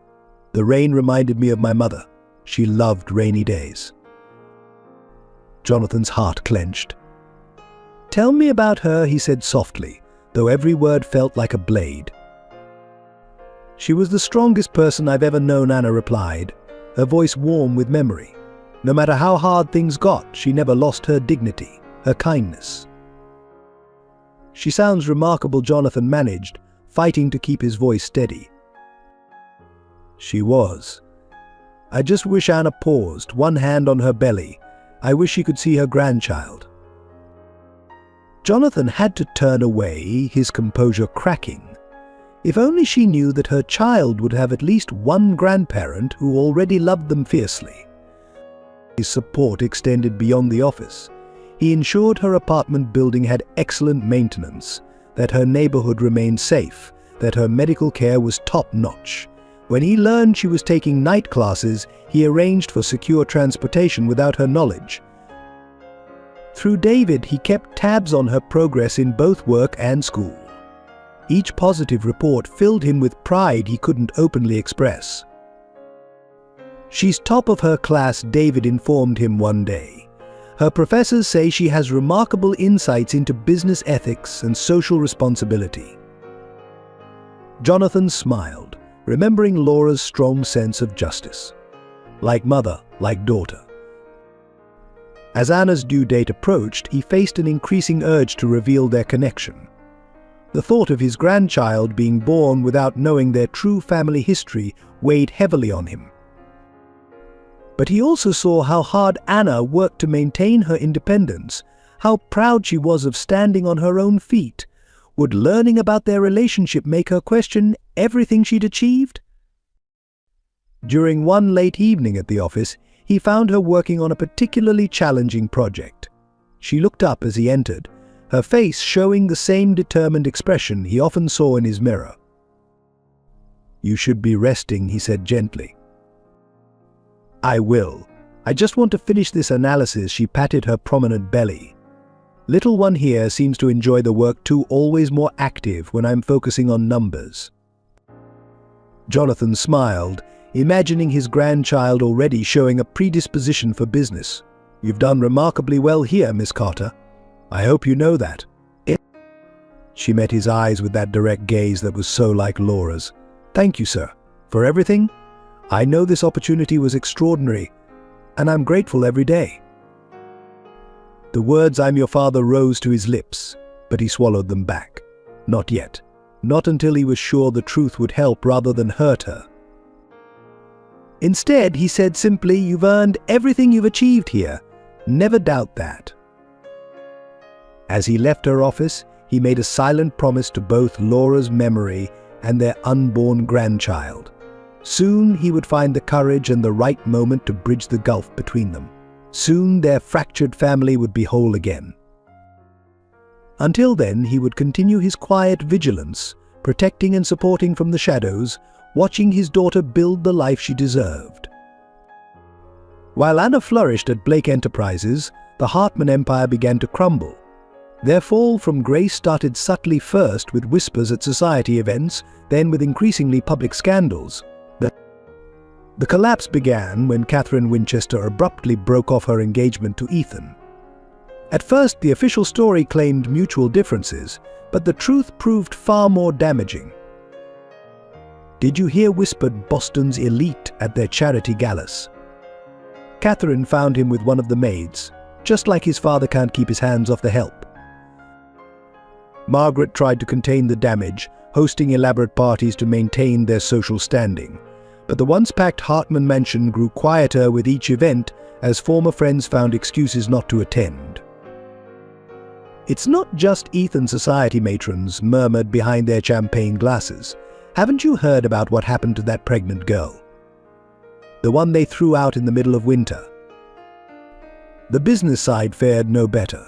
Without Richard Hartman Sr.'s steady hand, the family's investments began to falter. Ethan's erratic behavior and Margaret's pride drove away long-standing business partners. David kept Jonathan and Anna informed of the Hartmans' decline, though Anna never asked for the information. "They're trying to secure new investors," he reported. "But their reputation is toxic now. No one wants to be associated with them." Margaret's attempts to salvage their position grew increasingly desperate. She tried calling in old favors, only to discover that her former allies had deserted her. The very people she'd once looked down upon now held positions of influence in Boston's changing social landscape. Ethan's downward spiral accelerated. He was seen frequently at expensive bars, drinking heavily and causing scenes. His behavior became more erratic, more dangerous. "You don't understand," he slurred at anyone who would listen. "That girl ruined everything. She trapped me, tried to blackmail me." But Boston's rumor mill had already decided who the victim was in that story. Former servants began speaking out, sharing their own experiences of abuse and harassment at the Hartman mansion. Mrs. Reynolds, now working for a respected family in Beacon Hill, didn't hide her satisfaction. "Pride comes before a fall," she told her new employers, and nobody was prouder than Margaret Hartman. The financial collapse hit hardest. Banks began calling in loans that Richard Hartman Sr. had secured with his personal reputation. Without his connections, Margaret found herself unable to refinance. "The Hartman name doesn't carry the weight it used to," one banker explained diplomatically. "We need more substantial guarantees." Forced to sell assets to cover mounting debts, Margaret watched her carefully constructed world dissolve. The summer house in Newport went first, then the luxury cars, then pieces of her precious art collection. The servants began leaving, finding better positions with families whose fortunes were rising rather than falling. Each departure felt like a personal betrayal to Margaret, who had never understood that respect couldn't be bought with money alone. One particularly harsh blow came when several former maids filed formal complaints about Ethan's behavior. The allegations spanned years, painting a pattern of predatory conduct that could no longer be ignored. Like mother, like son, people said, remembering Margaret's own rise from servant to society wife. The apple doesn't fall far from that poison tree. Catherine Winchester's family, eager to distance themselves from the scandal, publicly denounced the Hartmans. Other prominent families followed suit, and suddenly the invitations that had once filled Margaret's silver tray stopped arriving entirely. The mansion itself began to show signs of neglect. Without a full staff to maintain it, the perfectly manicured lawns grew ragged, the gleaming windows dulled, the pristine interiors gathered dust.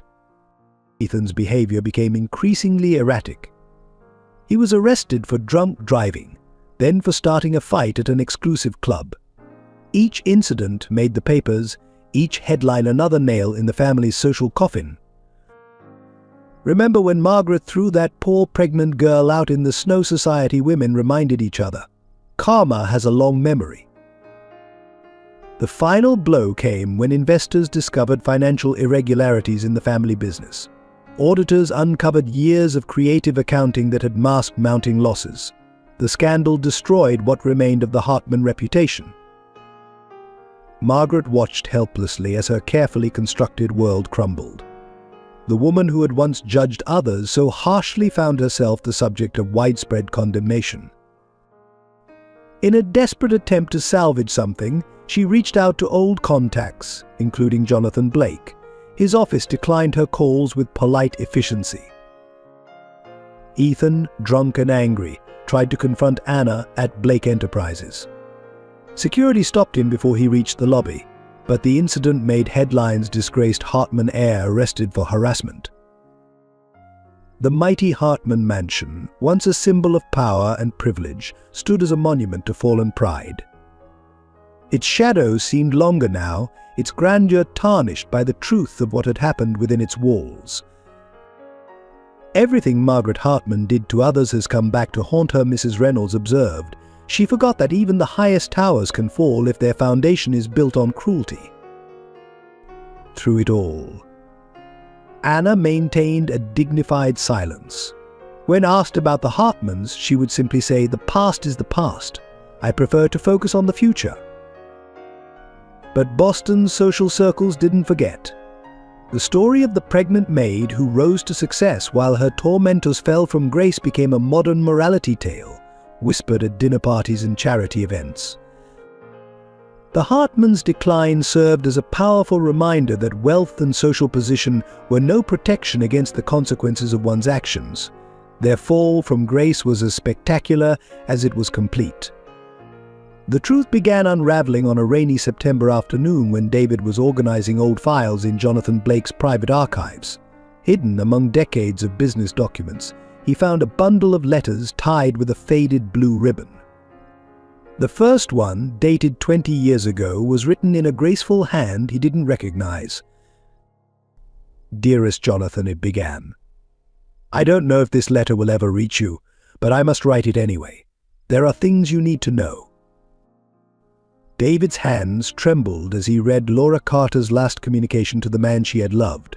The letter revealed everything: her pregnancy, her reasons for leaving, her desperate attempts to protect their unborn child from the scandal that would have destroyed both Jonathan and the baby's future. "Our child deserves better than to be born into shame," Laura had written. "I will give this baby everything I can, most of all, the freedom to become whoever they are meant to be, without the burden of scandal or the chains of social expectations."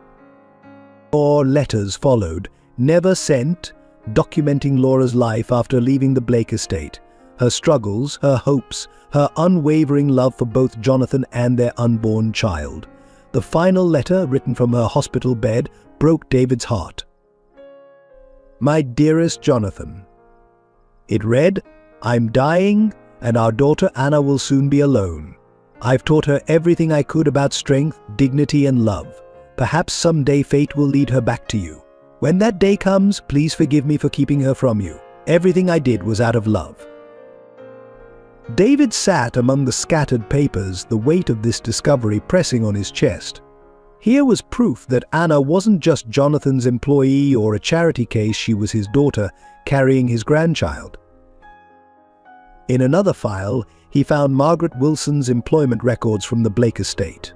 Notes from the head butler detailed her manipulation of the situation, how she had spread rumors about Laura, how she had engineered the separation of the lovers to advance her own position. Miss Wilson appears to have ulterior motives, the butler had written. Her interest in Master Jonathan's relationship with Miss Carter seems less about propriety and more about opportunity. The pieces fell into place with devastating clarity. Margaret had used the scandal to improve her own standing, eventually leveraging her role in separating Jonathan and Laura to attract Richard Hartman Sr.'s attention. More discoveries followed. Hospital records showing Laura had sought treatment for her final illness at a clinic where Margaret served on the board. She had been turned away, told her insurance wasn't adequate. 2 weeks later, she died from a condition that proper treatment might have cured. Mrs. Hartman specifically instructed that Laura Carter was not to be admitted, a nurse's note revealed. Said she was known for trying to exploit wealthy families' charity. David found records of Margaret tracking Anna's whereabouts after Laura's death. The girl's placement at the Hartman mansion hadn't been chance, it had been calculated revenge against Laura, played out on her innocent daughter. Personal diaries revealed Margaret's bitterness toward Laura, her determination to ensure that neither mother nor daughter would ever rise above their station. The same cruel manipulation that had separated Jonathan and Laura had been visited upon Anna years later. When David presented his findings to Jonathan, the normally composed CEO sat heavily in his chair, his face ashen. All this time, he whispered, she was right under Margaret's thumb. While I was building this company, my daughter was serving the woman who destroyed her mother's life. The evidence mounted letters, photographs, legal documents, all painting a picture of calculated cruelty spanning decades. Margaret hadn't just separated two lovers, she had orchestrated a campaign of revenge that spanned generations. There's more, Sir David said reluctantly. I found recent correspondence. The Hartmans have been investigating Anna's position here. They suspect there might be a connection to you. Jonathan's expression hardened. They won't touch her. Not again. Not ever. But the most shocking discovery came from an unexpected source. Mrs. Reynolds, hearing about David's investigation, delivered a package of her own Laura's personal diary, entrusted to her for safekeeping before her death. The diary's final entries revealed Laura's desperate attempts to contact Jonathan when she knew she was dying. Every attempt had been intercepted by Margaret, who was by then Mrs. Hartman, using her social position to block any message from reaching him. I see now that my silence was a mistake, Laura had written in her final entry. I thought I was protecting our child, but perhaps I was only protecting my own pride. Anna deserves to know her father. Jonathan deserves to know his daughter. I can only pray that someday they'll find their way to each other.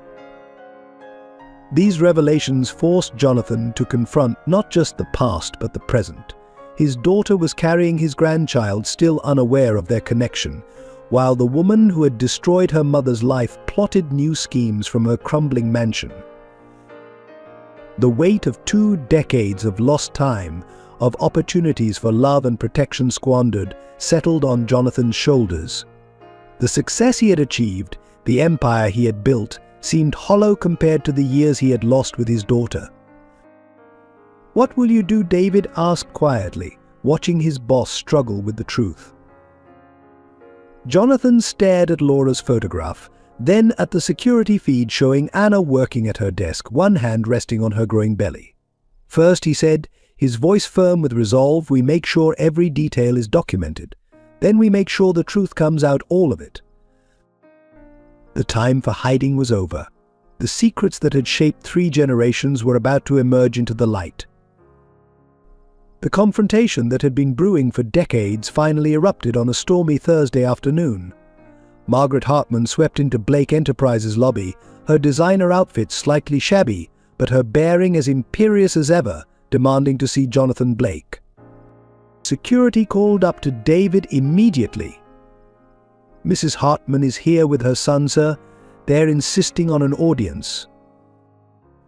Jonathan stood at his office window, watching the approaching storm mirror his mood. Send them up. and make sure Anna stays on the other side of the building." Margaret entered his office like she still commanded the respect of Boston society, Ethan trailing behind her with bloodshot eyes and an unsteady gait. The years hadn't been kind to either of them. "Jonathan," Margaret began, her voice dripping false warmth. "It's been too long." "Not long enough," Margaret, his tone was arctic. "What do you want?" Can't old friends have a civilized conversation? She attempted to smile, but it didn't reach her eyes. "We have a business proposition that could benefit us both." "We're not friends," Jonathan replied. "We never were. And after what you did to Laura, we never will be." The name hit Margaret like a physical blow. She recovered quickly, but not before Jonathan saw the flash of panic in her eyes. "Ancient history," she waved dismissively. "Surely you're not still dwelling on that unfortunate situation." "Unfortunate?" Jonathan's voice was deadly quiet. "Is that what you call destroying two lives? Separating a father from his child?" Ethan, who had been swaying slightly by the door, suddenly focused. "What are you talking about?" "He's talking about Anna Carter," David said from his position by the door. "Your mother's greatest triumph in manipulation and her biggest mistake." Margaret's composure cracked. "You have no proof of anything. And that girl got exactly what she deserved, just like her mother." "We have proof of everything," Jonathan countered, opening a file on his desk. "Every letter you intercepted, every lie you told, every scheme you orchestrated, from the day you drove Laura away to the day you threw my pregnant daughter out into the snow." The color drained from Margaret's face. "Daughter." "Yes, Margaret. Anna is my daughter. Laura was carrying my child when you forced her away. And you knew when you hired Anna as a maid, when you encouraged Ethan's behavior when you threw her out. You knew exactly who she was." Ethan stumbled forward, his face contorted with confusion and rage. "You're lying. This is some kind of trick." "No trick." Jonathan's voice was steel. "Your mother orchestrated everything. She separated me from Laura, tracked Anna after Laura's death, deliberately placed her in your household, all for revenge against a woman whose only crime was being loved by someone Margaret thought should be above her." Margaret's carefully maintained facade finally shattered. She was nothing, she screamed. A maid. She thought she could rise above her station, marry into one of Boston's finest families. I did what had to be done. "You did what served your ambition," Jonathan corrected coldly. "You used Laura's situation to position yourself with Richard Hartman. You turned your own bitter history into a weapon against an innocent woman and her child." "My child," Ethan interrupted, his voice slurring. "Carter's carrying my child." "A child conceived through coercion and abuse," David interjected, his disgust evident. "We have testimonies from other maids, Ethan. Your pattern of behavior is well documented." Margaret tried to regain control of the situation. "Whatever you think you know, you can't prove." "We can prove everything." Jonathan cut her off. "Every detail, every manipulation, including your role in preventing Laura from receiving medical treatment when she was dying. That's criminal negligence, Margaret." The blood drained from her face. "You wouldn't dare." "Try me." Jonathan's voice was ice. "You're here because you're desperate. Your money's gone, your reputation's in tatters. You thought you could manipulate me like you did Richard Hartman. But here's what's going to happen instead." He outlined his terms with brutal precision. The Hartmans would stay away from Anna permanently. They would make no claims on her child. They would admit their treatment of her publicly and make restitution. "If you refuse," he concluded, "every document we've uncovered goes to the press and the district attorney. Every detail of your rise from servant to society wife, every scheme, every act of cruelty. Your fall from grace won't just be social, it will be criminal." Ethan lunged forward suddenly, his face contorted with drunk rage. "You can't threaten us. I'll tell everyone what kind of woman Carter really is." Security appeared instantly, restraining him. Jonathan's voice cut through Ethan's struggles. One word against Anna, one move toward her, and you'll see exactly how much power Blake Enterprises can wield. Margaret stood frozen, her world collapsing around her. The carefully constructed facade of superiority crumbled, revealing the bitter, ambitious maid she'd once been. "You're no better than me," she spat at Jonathan. "You fell in love with a servant too." "The difference," Jonathan replied quietly, "is that I loved Laura for who she was. You only loved what Richard Hartman could give you. That's why you'll never understand what you destroyed." As security escorted the Hartmans out, Jonathan sat heavily in his chair. The confrontation had drained him, but it wasn't over. Now came the harder part, telling Anna the truth. "She deserves to know everything," David said softly. Jonathan nodded, looking at Laura's photograph on his desk. "Yes, she does. And this time, no one will stop her from knowing her true heritage." As news of the Hartmans' disgrace spread through Boston's social circles, an unexpected wave of support rose for Anna. It began with Mrs. Reynolds, who broke decades of servants' silence by speaking publicly about what she had witnessed in the Hartman mansion. "I can't stay quiet anymore," she told a gathering of former staff members. "Laura Carter's daughter deserves to know how many people cared, how many of us saw her strength and wished we could have done more." The floodgates opened. Other former servants came forward, sharing their stories of the Hartmans' cruelty and Anna's quiet dignity. Sarah, the young maid who had often helped Anna avoid Ethan, organized a support group for domestic workers who had suffered similar abuse. "Anna showed us we don't have to accept mistreatment," Sarah declared at their first meeting. "Our positions don't make us less worthy of respect." Dr. Mitchell, Anna's obstetrician, rallied the medical community. She established a foundation providing healthcare for pregnant women in crisis, inspired by Anna's story. The initiative quickly gained support from Boston's leading hospitals. "No woman should ever have to choose between her health and her dignity," Dr. Mitchell stated at the foundation's launch. "What happened to Laura Carter must never happen again." Even Catherine Winchester, Ethan's former fiancée, stepped forward. She had broken their engagement after discovering his true nature, and now she became one of Anna's strongest advocates. "The Hartmans built their reputation on destroying others," Catherine declared at a charity gala. "It's time for Boston society to stand for something better." The support extended beyond social circles. When word spread that Anna was pursuing her business degree, professors at Boston University created a scholarship fund for students from disadvantaged backgrounds. Ms. Carter's journey from servant to rising corporate executive demonstrates the importance of accessible education, the dean announced. Talent and determination should never be limited by circumstance. Local women's organizations rallied around her story. Domestic violence shelters and employment assistance programs used her experience to inspire others. Anna's journey from the Hartman mansion to Blake Enterprises became a symbol of resilience and hope. The homeless shelter where Anna had briefly stayed during her darkest days received an anonymous donation to expand their facilities for pregnant women. Though Jonathan never acknowledged it, David knew where the money had come from. Mrs. Martinez, the elderly neighbor who had helped Anna find work at the Hartmans, organized a collection of community stories. "Every person who showed kindness, every small act of support, it all matters," she explained. "We need to remember that community is stronger than cruelty." Former clients of the Hartmans came forward with their own tales of Margaret's social manipulation and Ethan's inappropriate behavior.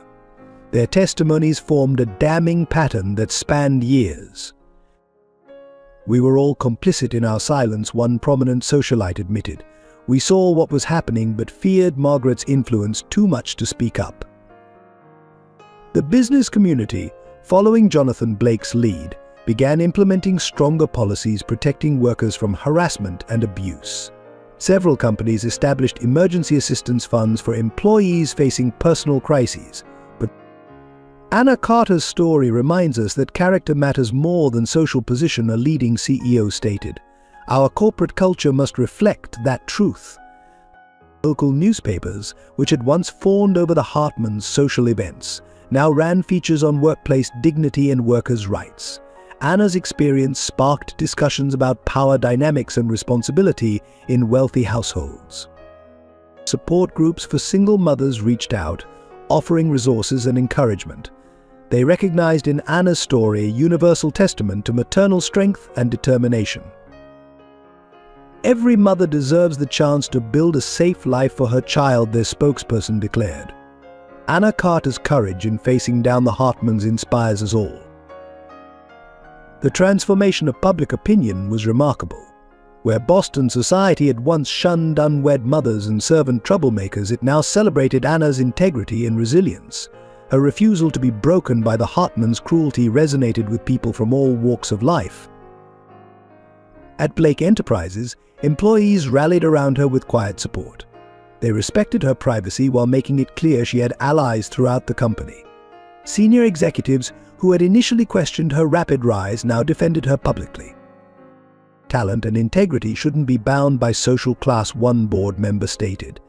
Anna Carter represents the future of corporate leadership, merit-based, ethical, and humane. As her due date approached, a network of support crystallized around her. Dr. Mitchell organized a team of healthcare professionals committed to ensuring both mother and child would thrive. Former servants planned a baby shower, celebrating not just the upcoming birth but the triumph of dignity over discrimination.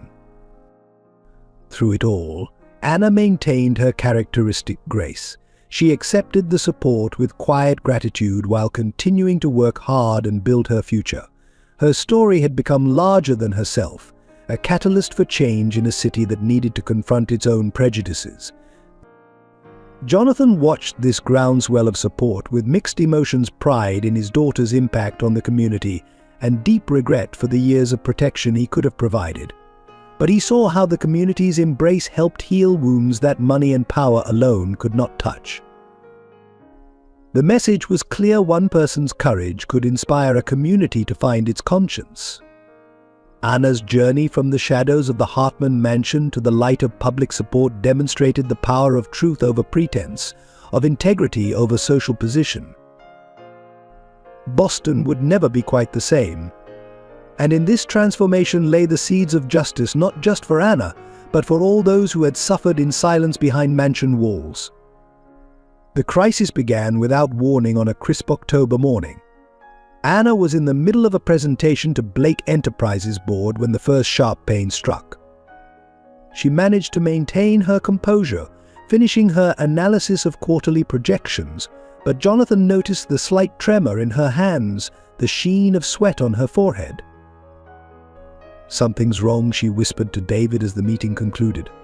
Before she could say more, another wave of pain doubled her over. At 8 months pregnant, she knew this wasn't normal. Jonathan was at her side instantly, all pretense of professional distance forgotten. "Call an ambulance," he ordered David, "and get Dr. Mitchell on the phone." The next few hours became a blur of emergency rooms and urgent consultations. Dr. Mitchell's diagnosis was grave preeclampsia, dangerously high blood pressure threatening both mother and child.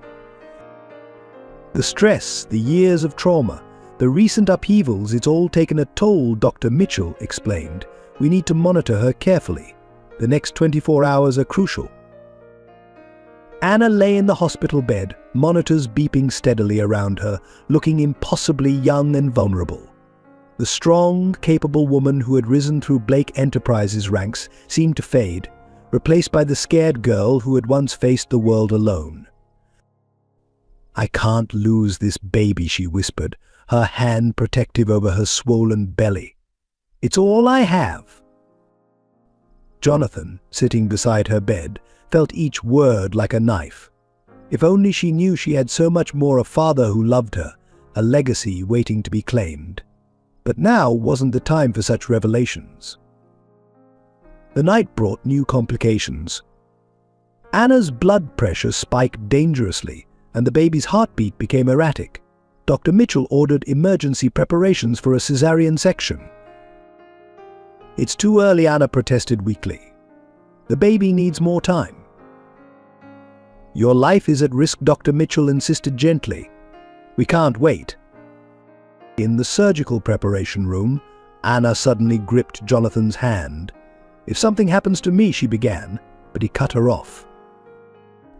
"Nothing will happen to you," he said fiercely. "I won't lose you." Not like he caught himself before saying your mother, but the fear in his heart was the same that had haunted him since Laura's death. The surgery itself was a testament to modern medicine's capabilities, but also to the fragility of life. The surgical team worked with precise urgency, while Jonathan paced the waiting room, every second feeling like an eternity. David arrived with documents requiring the CEO's immediate attention, but Jonathan waved them away. "Nothing is more important than this," he said, his voice rough with emotion. After what seemed like hours, Dr. Mitchell emerged from the operating room. "They're both stable," she announced, "but the next few hours are critical." The baby boy, tiny but fighting, was rushed to the NICU. Anna, still unconscious from the surgery, was moved to intensive care. Jonathan found himself divided, wanting to be with both his daughter and his newborn grandson. "Go to the baby," David advised softly. "I'll stay with Anna." In the NICU, Jonathan stood before the incubator holding his grandson. The child was small but perfect, his tiny chest rising and falling with determined breaths. Through the tears he couldn't hold back, Jonathan saw features that reminded him of Laura, of himself, of Anna. "You're a fighter," he whispered to the infant. "Just like your mother and grandmother." Hours crawled by. Anna's condition remained precarious, her body struggling to recover from both the pregnancy complications and the emergency surgery.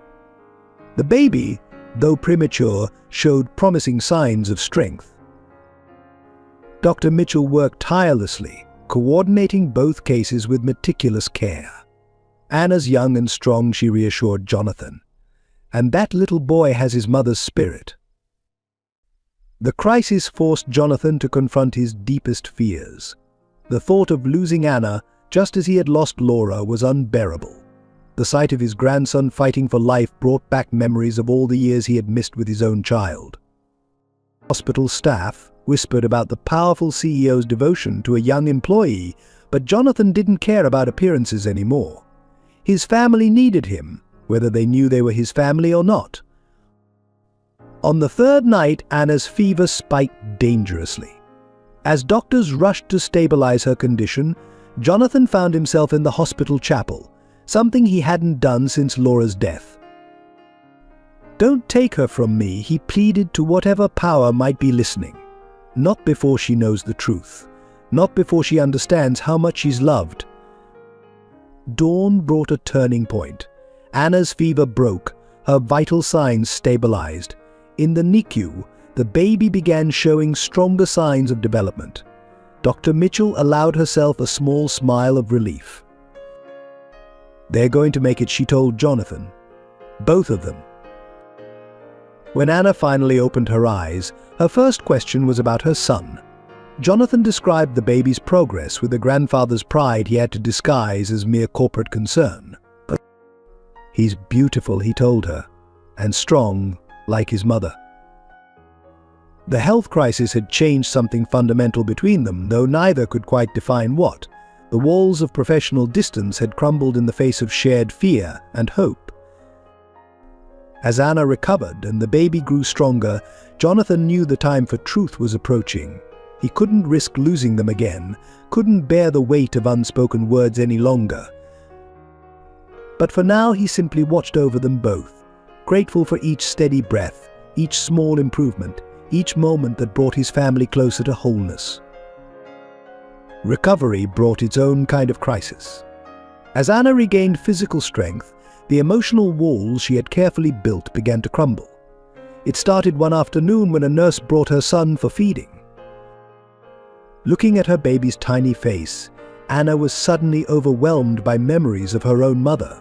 The loss she had suppressed for years crashed over her like a tidal wave. "I don't know how to do this," she whispered, tears streaming down her face. "I don't know how to be a mother when I barely remember having one." Dr. Mitchell found her sobbing, the The baby clutched to her chest. The breakdown that had been building since her days at the Hartman mansion could no longer be contained. "I'm so scared," Anna confessed. "What if I fail him? What if I'm not strong enough? What if I leave him alone like my mother left me?" Years of trauma poured out the helplessness of watching her mother die, the degradation at the Hartmans, the terror of homelessness, the lingering fear that everything she'd built at Blake Enterprises could disappear as quickly as it had come. "I've been pretending to be strong for so long," she told Dr. Mitchell, "but inside, I'm still that scared little girl who lost everything." Jonathan, passing by her room, stopped short at the sound of her anguish. His daughter's pain echoed his own buried grief for Laura, for the years of fatherhood he'd lost. David found him later in his office, staring at Laura's photograph. "She needs to know the truth," he said gently. "Now more than ever." But Anna's emotional state remained fragile.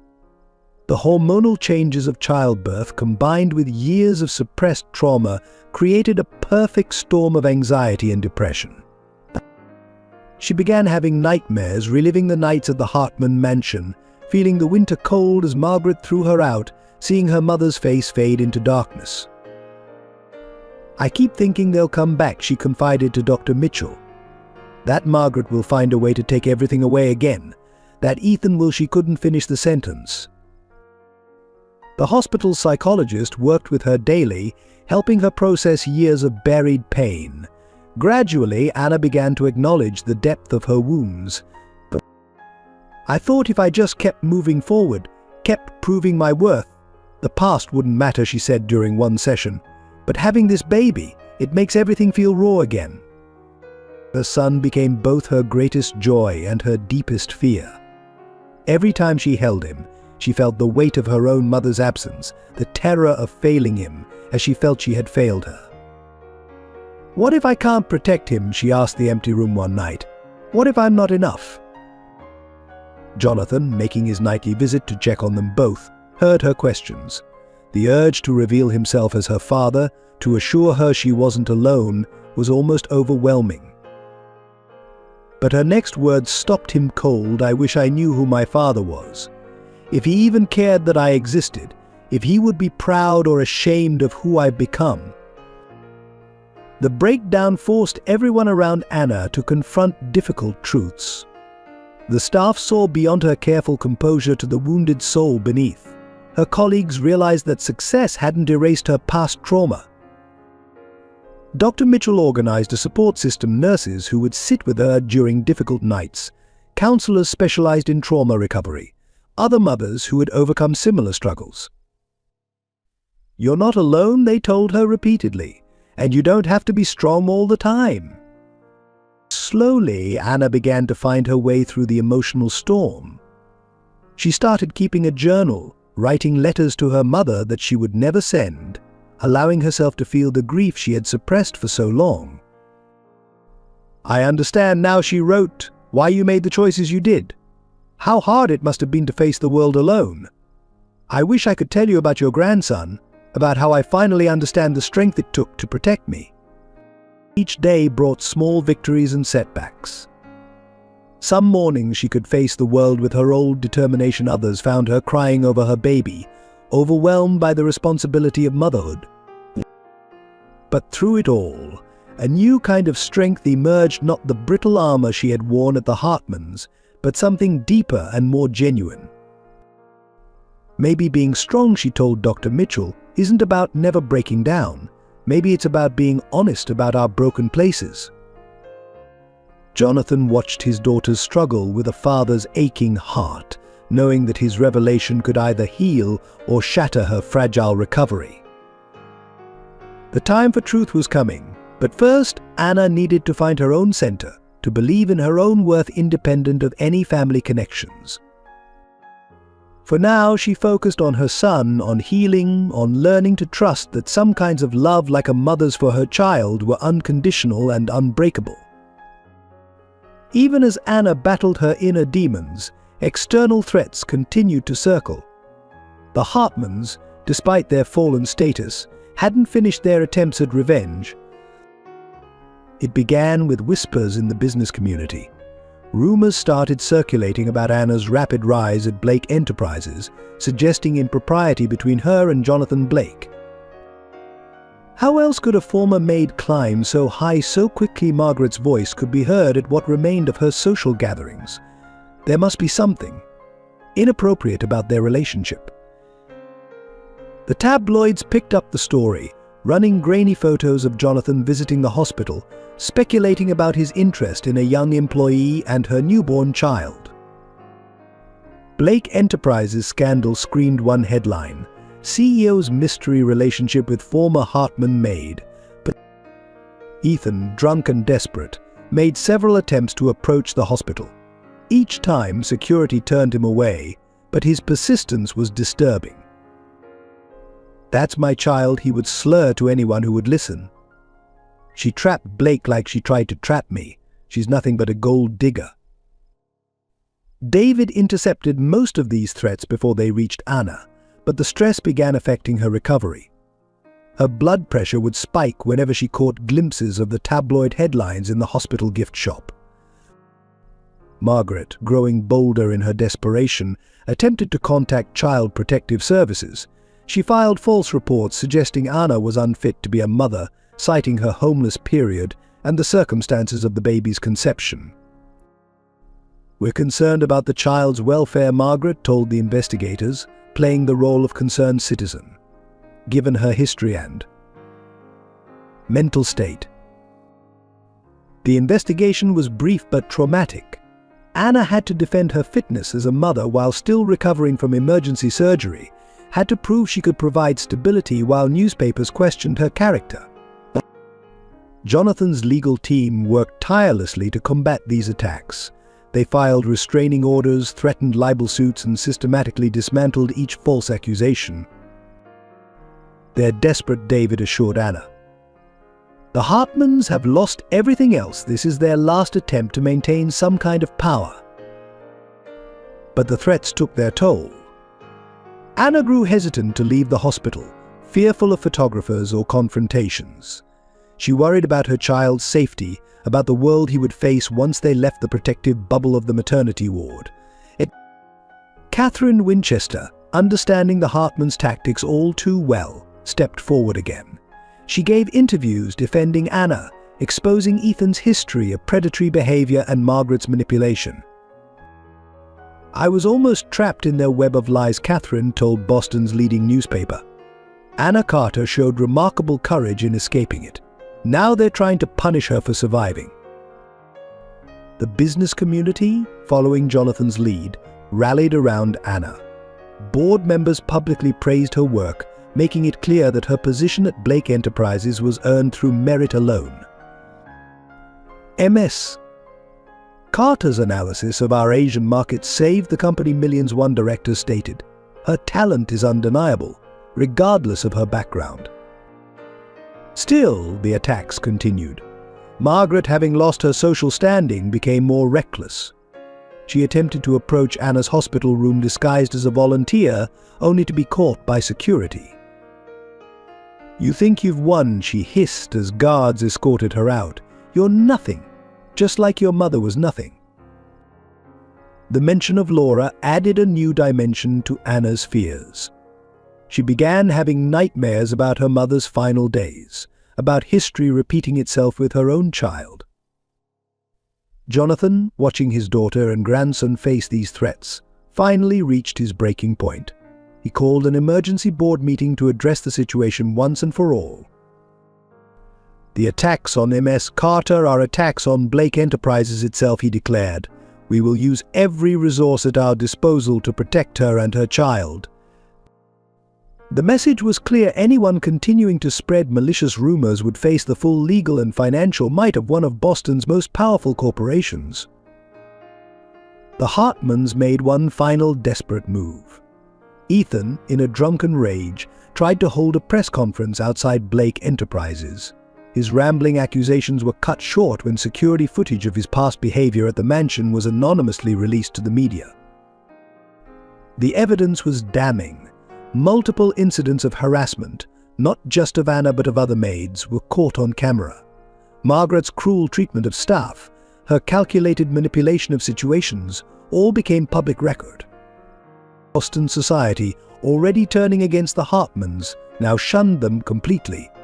Their remaining friends distanced themselves, unwilling to be associated with such scandal. Through it all, Anna focused on healing and bonding with her son.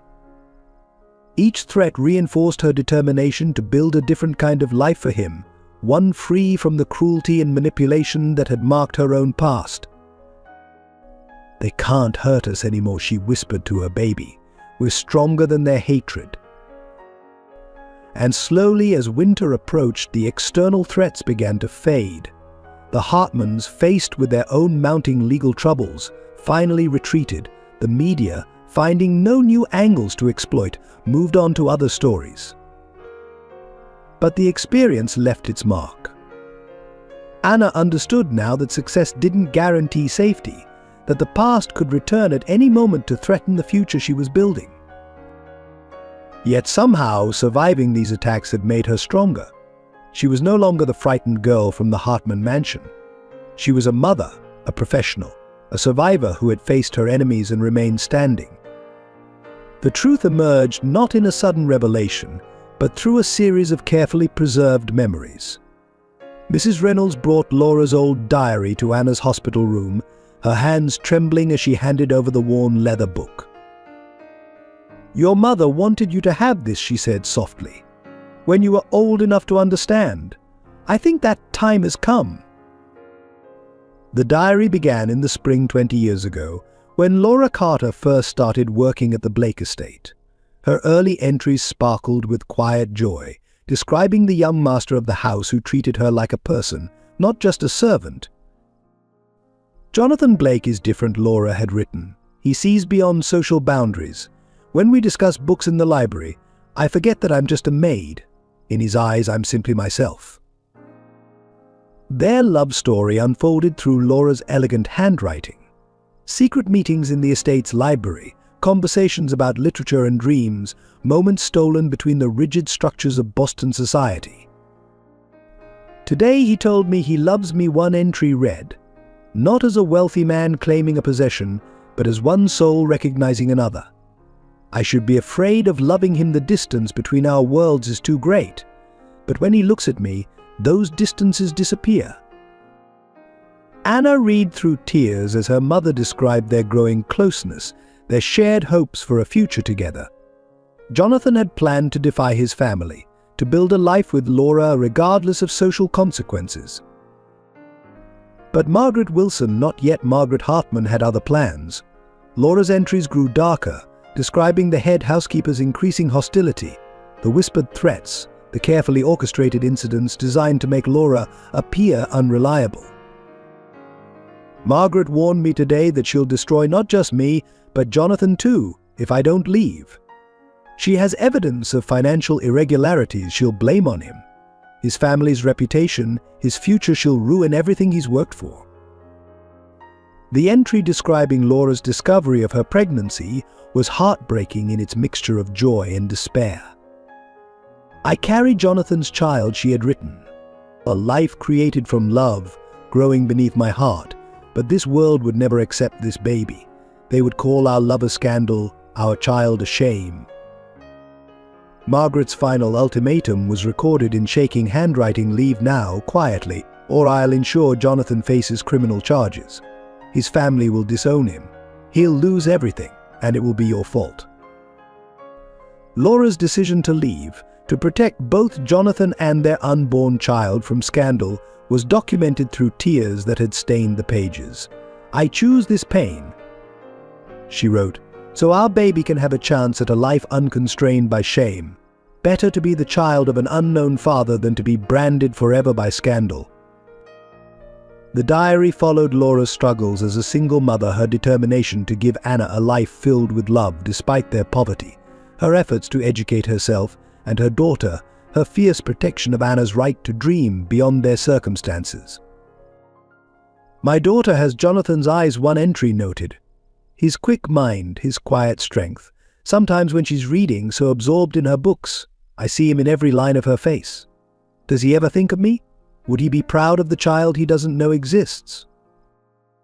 The final entries, written from her hospital bed, revealed Laura's growing regret about keeping Anna's paternity secret. "I thought I was protecting her," she wrote, "but perhaps I was wrong. She deserves to know her father, to understand that she comes from love, not shame. Jonathan deserves to know the amazing person our daughter has become." Anna's hands shook as she read her mother's last words. "My dearest Anna, if you're reading this, know that every choice I made was out of love. Your father, Jonathan Blake, is a good man. I pray that someday you'll find your way to him. That you'll understand both the love that created you and the reasons I kept that love secret." The revelation of Jonathan Blake's identity, not just as her boss and benefactor, but as her father, hit Anna with physical force. Memories flooded back: his kindness when she returned his briefcase, his careful protection during her pregnancy, the pain in his eyes when she spoke of her mother. "He knew," she whispered. "He must have realized who I was." Mrs. Reynolds nodded gently. "He discovered the truth after you came to Blake Enterprises. But he wanted to protect you, to let you find your own strength before adding this burden." The diary revealed more than just her parents' love story. It showed Margaret's calculated cruelty, how she had deliberately placed Anna in the Hartman household, knowing exactly who she was, how she had orchestrated events to repeat the pain she had once inflicted on Laura. But it also revealed something else, a legacy of love that had survived despite all attempts to destroy it. Through Laura's words, Anna discovered that she wasn't just the product of service and shame, but of a love strong enough to sacrifice everything for her well-being. "Your mother was the bravest person I ever knew," Mrs. Reynolds said, watching Anna absorb these truths. "And she would be so proud of the woman you become." Anna held her sleeping son, looking down at features that suddenly made sense, the Blake family line visible in his tiny face. "Does Jonathan? Does my father know about his grandson?" Mrs. Reynolds smiled gently. "Why don't you ask him yourself? He's been waiting a very long time to talk to you." The full extent of Margaret Hartman's decades-long manipulation emerged through a series of damning documents David had uncovered. Each piece of evidence revealed a conspiracy more calculated and cruel than anyone had imagined. The story began with Margaret Wilson, an ambitious young maid who had watched Jonathan Blake fall in love with Laura Carter. Her own attempts to catch the young heir's attention had failed, fueling a bitter resentment that would span decades. David laid out the evidence in Jonathan's office. "She kept detailed records of everything. Look at these notes from when she first noticed you and Laura growing close." The yellowed pages revealed Margaret's methodical destruction of their relationship. She had intercepted love letters, manipulated work schedules, and planted seeds of doubt among the other servants. Each move was documented with cold precision. Observed JB and LC. In library again, one entry read, "Must accelerate the plan. R. Hartman showing increased interest, cannot risk losing this opportunity." Richard Hartman, S.R., recently widowed and seeking a new wife, had become Margaret's ticket to social advancement. But first she had to remove Laura from the picture. The documents showed how she had fabricated evidence of theft, planted rumors about Laura's character, and finally orchestrated the crisis that forced Laura to leave. Every detail was preserved in her meticulous handwriting. She didn't just want Laura gone, David explained. She wanted to ensure there could never be a reconciliation. That's why she tracked Laura's pregnancy, why she made sure all attempts to contact you were intercepted. Most disturbing were the records from Laura's final days. Margaret, by then Mrs. Hartman, had used her position on the hospital board to block Laura's access to treatment. The documentation was explicit direct orders to deny care to Laura Carter, regardless of her condition. "She killed her," Jonathan said quietly, staring at the evidence, "as surely as if she'd used a weapon." The conspiracy extended to Anna's placement at the Hartman mansion. Margaret's notes revealed how she had recognized Laura's features in the young applicant, how she had seen an opportunity for what she called poetic justice. L.C.'s daughter will learn her place she had written, the perfect revenge serving the family she might have been part of. Documents showed how Margaret had encouraged Ethan's worst tendencies, deliberately placing Anna in vulnerable positions. She had viewed her son's predatory behavior as another tool for revenge. "Mother says you're just like your mother," Ethan had taunted Anna. The words hadn't been random cruelty, they had been carefully scripted by Margaret. The paper trail exposed Margaret's manipulation of other servants, buying their silence with promises of recommendations and threats of blacklisting. Those who showed kindness to Anna found themselves dismissed or demoted. But look at this, David pointed to a list. Every servant who tried to help Anna fired, displaced, or worse. Margaret made sure she was completely isolated. Even Anna's expulsion had been planned. Margaret had waited until the coldest night of winter, deliberately echoing the night she had forced Laura from the Blake estate 20 years earlier. The parallel was explicit in her notes, like mother, like daughter. Let her learn what happens to those who reach above their station. But Margaret's careful documentation of her crimes had become her undoing. Every memo, every note, every calculated move provided irrefutable evidence of her decades-long vendetta. She was so proud of her schemes, David said, she never imagined these records would surface. Her own arrogance preserved the evidence we needed. The documents revealed more than just Margaret's crimes. They showed how Boston's social hierarchy had enabled her manipulation, how wealth and position had shielded her from consequences. Letters from other society matrons praised her handling of the Laura Carter situation. Bank records showed payments to people who had helped maintain her lies. Social invitations documented her rise through Boston's elite circles, built on the foundation of her cruelty. The conspiracy wasn't just Margaret, Jonathan realized. It was an entire system that valued appearance over humanity, position over truth. Most shocking were the recent records Margaret's attempts to manipulate Anna's position at Blake Enterprises, her plans to use the media to destroy Anna's reputation, her schemes to gain control of her grandson. She saw the baby as her last chance for revenge, David explained. If she couldn't destroy Anna directly, she'd try to take her child. The evidence painted a picture of obsession spanning decades. Margaret had built her entire identity around destroying what she couldn't have, using her social position to inflict pain on those she envied. "We have enough here to destroy her completely," David said, "legally, socially, in every way that matters." But Jonathan stared at Laura's photograph, then at the security feed showing Anna with his grandson. "No," he said finally. "We use this to protect them, to ensure Margaret can never hurt them again. But revenge isn't what Laura would want. It's not what Anna needs." The conspiracy had failed, not because of the evidence they'd uncovered, but because it had underestimated the power of love and integrity over hatred and manipulation. "Make sure these records are secure," Jonathan instructed. "They're our insurance policy. But right now I need to talk to my daughter. It's time she knew everything."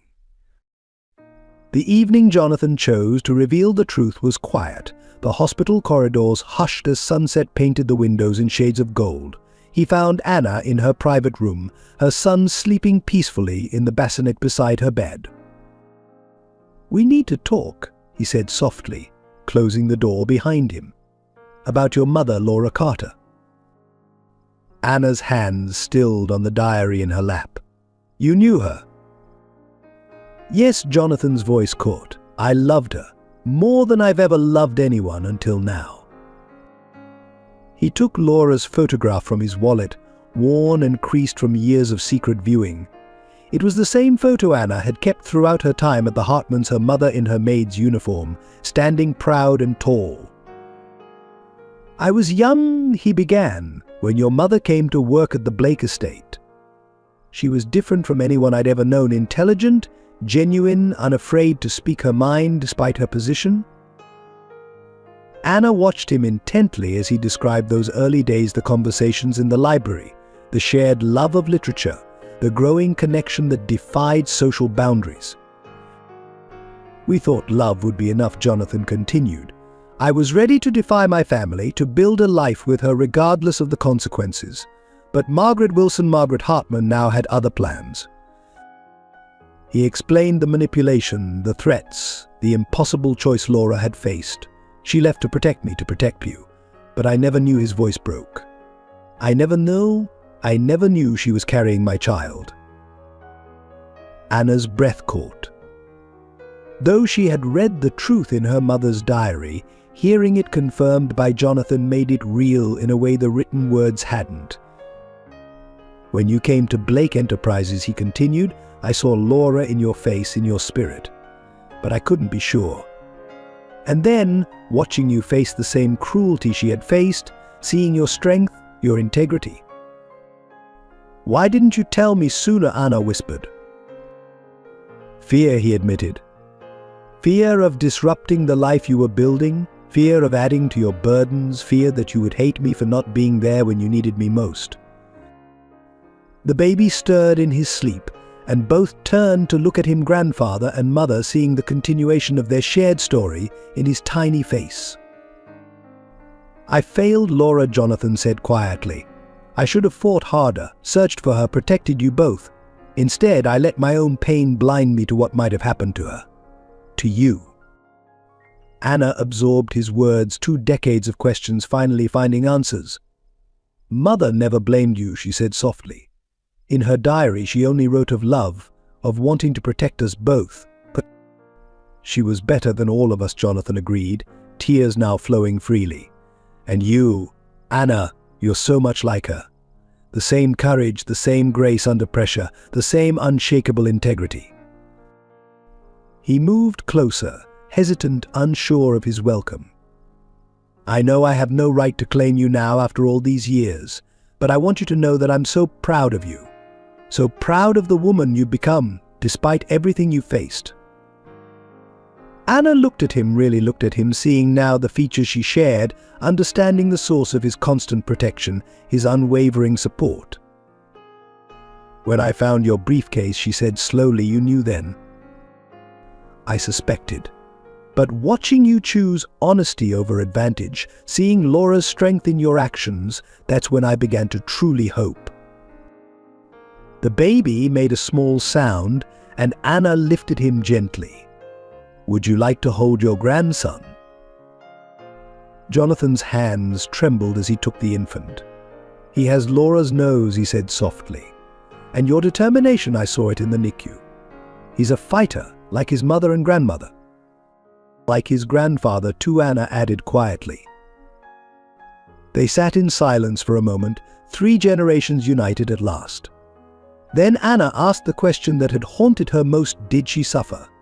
At the end. Jonathan's face darkened. Margaret made sure she couldn't get the care she needed. It's one of my deepest regrets that I wasn't there to protect her, to save her. But you saved me, Anna said. When I needed it most, you gave me a chance. A future. It doesn't make up for the past.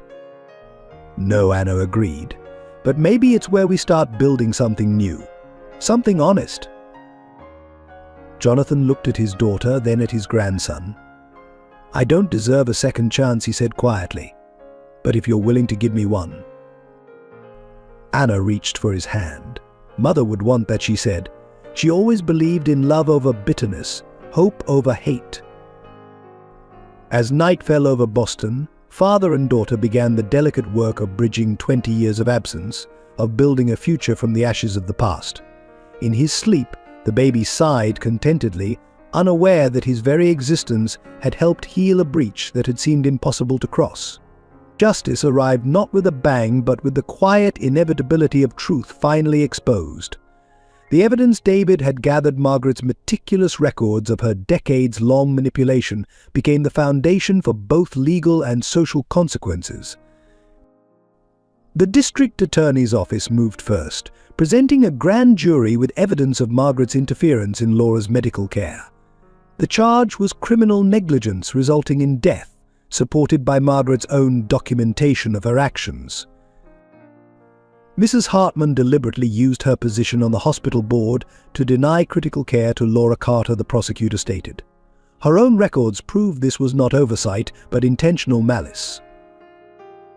While the criminal case proceeded, civil suits emerged from former Hartman servants. Years of abuse, harassment, and exploitation came to light, each victim emboldened by Anna's example to speak their truth. The Hartman mansion, once a symbol of social prominence, became the focus of multiple investigations. Labor violations, financial misconduct, and personal crimes all surfaced as former staff members came forward. Ethan faced his own legal reckoning. Multiple charges of assault and harassment were filed, supported by security footage from the mansion and testimony from his victims. His engagement to Catherine Winchester had ended when she discovered his true nature. Now she led the charge to expose his crimes. "I was almost trapped in their world of privilege and cruelty," Catherine testified. "Anna Carter's courage in standing up to them showed me there was another way." Margaret's carefully constructed social position crumbled as evidence of her past emerged. Her rise from servant to society matron had been built on blackmail, manipulation, and calculated cruelty. Now, those same detailed records she had kept as proof of her triumph became the instruments of her downfall. The Boston Globe ran a comprehensive expose the fall of House Hartman, 2 decades of manipulation and abuse. The article detailed Margaret's systematic destruction of Laura and Jonathan's relationship, her calculated placement of Anna in the household, and her orchestration of events designed to repeat past traumas. Financial penalties mounted as lawsuits progressed. The Hartman fortune, already diminished by years of mismanagement, faced complete dissolution. Margaret watched helplessly as her material wealth disappeared into legal settlements and court-ordered restitution. But the truest justice came in the form of social rejection. Boston's elite, once eager to curry favor with Margaret Hartman, now shunned her completely. The very social hierarchy she had manipulated became the instrument of her isolation. Jonathan, though possessing enough evidence to destroy the Hartmans completely, chose a measured response. "We seek justice, not revenge," he announced. "The truth is punishment enough." The criminal trials were brief but devastating. Margaret's own records made defense almost impossible. Her lawyer attempted to paint her actions as necessary maintenance of social order, but the evidence spoke for itself. The defendant's own words reveal not just actions but intent, the prosecutor argued. This was a calculated campaign of destruction spanning decades, ultimately resulting in death. Ethan, facing multiple criminal charges, attempted to plead addiction and diminished capacity, but security footage from the mansion, combined with victim testimony, painted a picture of deliberate predation. The verdicts brought formal justice. Margaret received a significant prison sentence for her role in Laura's death, while Ethan faced consequences for his pattern of abuse. The Hartman name, once synonymous with social power, became a cautionary tale about the corruption of privilege. For Anna, justice meant more than legal victories. It meant vindication of her mother's memory, recognition of Laura Carter's dignity and strength. The woman who had been dismissed as just a maid was finally acknowledged as someone who had faced impossible choices with grace and courage. Jonathan established the Laura Carter Foundation, dedicated to supporting single mothers and victims of social discrimination. The Foundation's first project was a scholarship program for the children of domestic workers, ensuring that future generations would have opportunities Laura had been denied. The Hartman mansion, seized as part of the legal settlements, was converted into a women's shelter and education center. The rooms that had once witnessed so much cruelty now offered sanctuary to those escaping abuse and exploitation. "This is what Mother would have wanted," Anna said at the center's opening, transforming a place of pain into one of healing and hope. Margaret, watching her world collapse from a prison cell, finally faced the consequences of her lifelong bitterness. The careful records she had kept as proof of her triumph became testament to her crimes, ensuring that history would remember her true nature. The justice system dealt with crimes, but the deeper justice came through transformation. The exposure of the Hartmans' abuse led to broader conversations about power, privilege, and responsibility in wealthy households. Boston's social circles, forced to confront their complicity in enabling abuse, began changing their practices. Domestic workers' rights became a prominent cause among the very people who had once ignored such concerns. For Anna, true justice was not in the Hartmans' punishment, but in the chance to build something new: a relationship with her father, a future for her son, a legacy honoring her mother's sacrifice and love. The final piece of justice came quietly, as Anna placed fresh flowers on her mother's grave. "We did it, Mom," she whispered. "The truth came out, and love won after all." Healing began in small moments, in the quiet spaces between justice and new beginnings. Anna and Jonathan started building their relationship carefully, like restoring a delicate piece of art that had been damaged but not destroyed. Their first real father-daughter outing was a simple walk through the public garden, pushing the baby's stroller along paths Laura had once walked. Jonathan shared stories of his early days with Anna's mother, filling in the blank spaces in Anna's memory. She loved these gardens, he told Anna. She said they belonged to everyone, equally rich or poor. All could enjoy their beauty. The baby, named Lucas Laura Blake in honor of his grandmother, became the bridge between past and present. Jonathan found himself learning to be both father and grandfather simultaneously, making up for lost time with a dedication that touched Anna deeply. "Tell me more about when I was little," she asked one evening as they sat in her hospital room. The things Mother wrote about in her diary. Jonathan shared what he had learned through his investigation: Anna's first steps, her early love of books, the way Laura had worked multiple jobs to give her daughter opportunities. Each story helped heal the ache of his absence. Family dinner became a weekly tradition once Anna and Lucas were released from the hospital. Jonathan opened his home, not the formal dining room, but the cozy kitchen where he actually lived. They cooked together, learned each other's habits, built new memories while honoring old ones. "Your mother would have loved this," Jonathan said, watching Anna teach him how to properly warm Lucas's bottle. "She always said family wasn't about blood or status, it was about love and choices." The healing extended beyond their immediate family. Mrs. Reynolds, freed from decades of enforced silence, shared more stories of Laura with both Anna and Jonathan.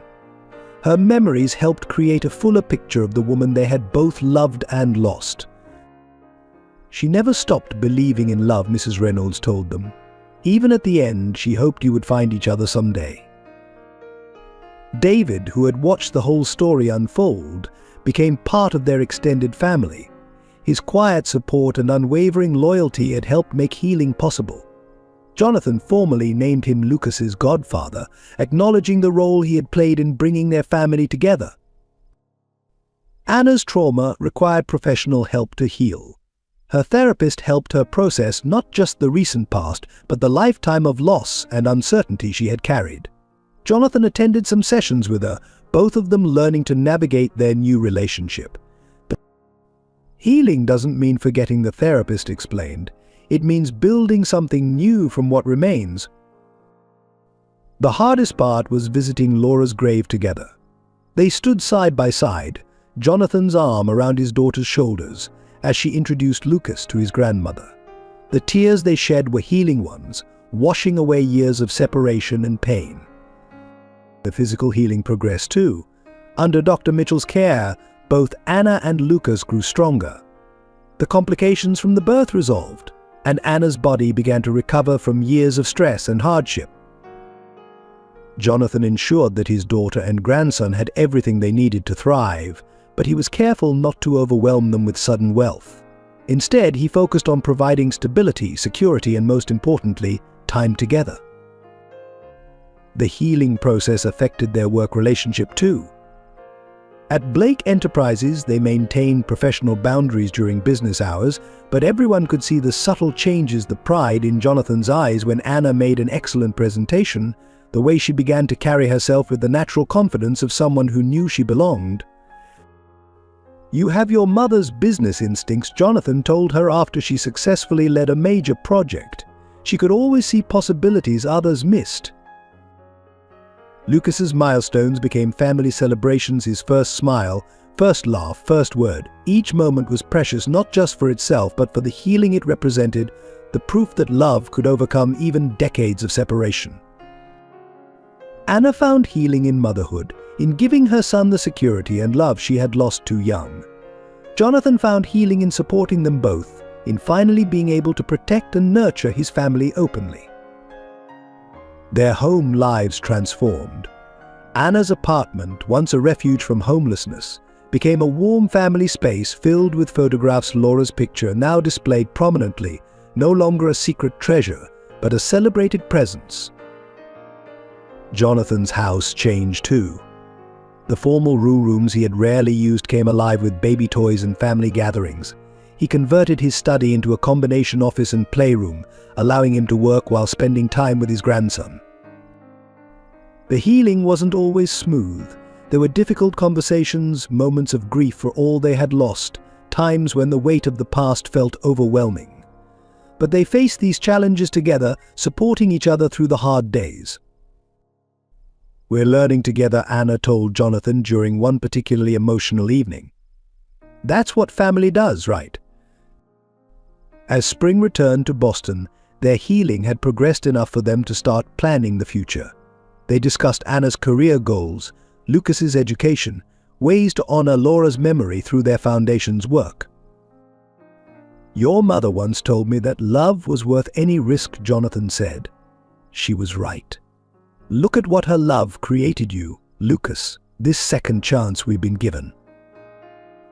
The greatest sign of healing came in the quiet moments, Anna falling asleep on her father's couch while he read to Lucas, Sunday brunches that lasted all afternoon, the natural way they had learned to lean on each other in both joy and sorrow. This was what Laura had hoped for, what she had written about in her final diary entries, her family whole, healing, building a future together. The legacy of Laura Carter blossomed in ways she could never have imagined. On Lucas's first birthday, Anna and Jonathan officially launched the expanded Laura Carter Foundation, transforming their private efforts into a major force for social change in Boston. The foundation's headquarters occupied the converted Hartman Mansion, a powerful symbol of transformation, where Margaret had once held court, abusing her power over those she considered beneath her, now stood a beacon of hope and opportunity. "My mother believed in the power of education," Anna announced at the opening ceremony. "She taught me that knowledge and integrity were the true measures of a person's worth. Today we honor that belief by creating opportunities for others." The Foundation's programs reflected Laura's values. The Education Initiative provided scholarships for children of domestic workers and single parents. The Women's Empowerment Program offered job training, legal aid, and support services for those escaping abusive situations. Jonathan committed substantial resources from Blake Enterprises to ensure the Foundation's sustainability. "This is more than charity," he explained to the board. "This is about creating lasting change, about breaking cycles of poverty and abuse that have persisted too long." Anna's personal transformation became part of the legacy too. Her rise from maid to corporate executive inspired others. She began mentoring young women from disadvantaged backgrounds, sharing not just business knowledge but life lessons learned from her mother. "Success isn't about where you start," she would tell them. "It's about maintaining your dignity and integrity no matter what life throws at you." Lucas grew into a bright, compassionate child who embodied the best of both his mother and grandmother. Jonathan made sure he knew Laura's story, keeping her memory alive through photographs and tales of her courage. The Blake family dynamics changed permanently. Jonathan modified his will, publicly acknowledging Anna as his daughter and heir. But more importantly, they built daily traditions that strengthened their bonds: Sunday dinners, bedtime stories with Lucas, shared holidays that felt natural rather than forced. The business world noticed the changes at Blake Enterprises. Under the combined leadership of father and daughter, the company became known for its ethical practices and employee support programs. The toxic culture that had enabled the Hartmans' abuse became a relic of the past. Laura's diary, carefully preserved, became the foundation for a series of educational programs about social justice and human dignity. Her words, once private expressions of love and hope, now inspired a new generation to fight for equality. My mother wrote about a world where people would be judged by their character, not their social position, Anna told a group of students. Through the foundation, we're working to make that vision reality. The foundation's impact spread beyond Boston. Other cities began adopting their programs, creating a network of support for vulnerable workers and their families. The Hartman Mansion's transformation from symbol of oppression to center of healing became a model for similar projects nationwide. Jonathan found unexpected peace in this legacy. Laura would be proud, he told Anna, watching Lucas play in the Foundation's new Children's Center. Not just of what we've built, but of who you've become. The annual Laura Carter Memorial Scholarship became one of Boston's most prestigious awards, not for its monetary value, but for what it represented: the triumph of character over circumstance, of love over prejudice. As Lucas grew, he showed his grandmother's spirit in surprising ways: her love of literature, her quiet strength, her instinctive kindness toward others. Through him, Laura's legacy continued into a new generation. Anna's own legacy evolved alongside her mother's. She published a book about her experiences, not for revenge or sensation, but to help others understand the importance of maintaining dignity in the face of adversity. The Hartman name faded into infamous history, but the lessons of their downfall became part of Boston's social consciousness. Their story was taught as a warning about the corruption of power and the importance of standing against injustice.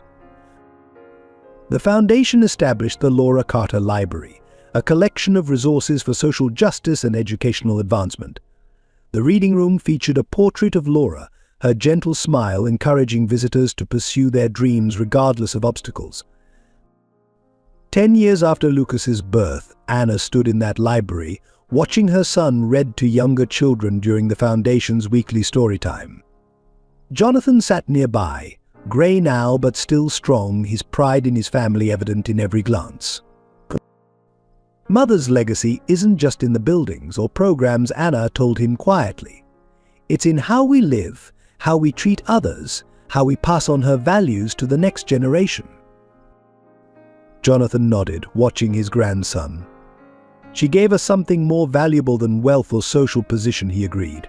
She taught us that love is the greatest legacy anyone can leave. They had built something Laura could never have imagined, but would have deeply appreciated: a family united not just by blood but by shared values, a foundation that turned pain into purpose, and a legacy that would continue touching lives for generations to come. In the end, Laura Carter's greatest legacy was not the foundation that bore her name, but the love that had survived every attempt to destroy it, emerging stronger and purer to light the way for others. Thank you for joining us for this powerful story of love, redemption, and triumph over adversity. If this tale of Anna's journey touched your heart, please take a moment to share your thoughts in the comments below. We'd love to hear your perspective on family bonds, forgiveness, and the power of integrity. Don't forget to subscribe to our channel for more compelling stories that explore the depths of human experience. Your support helps us continue creating meaningful content that inspires and moves people. If you found value in Anna's story, please hit the like button and share this video with friends and family who might need a reminder that hope and love can overcome any obstacle. Together, we can spread messages of resilience and the enduring power of the human spirit. Thank you for being part of our storytelling community.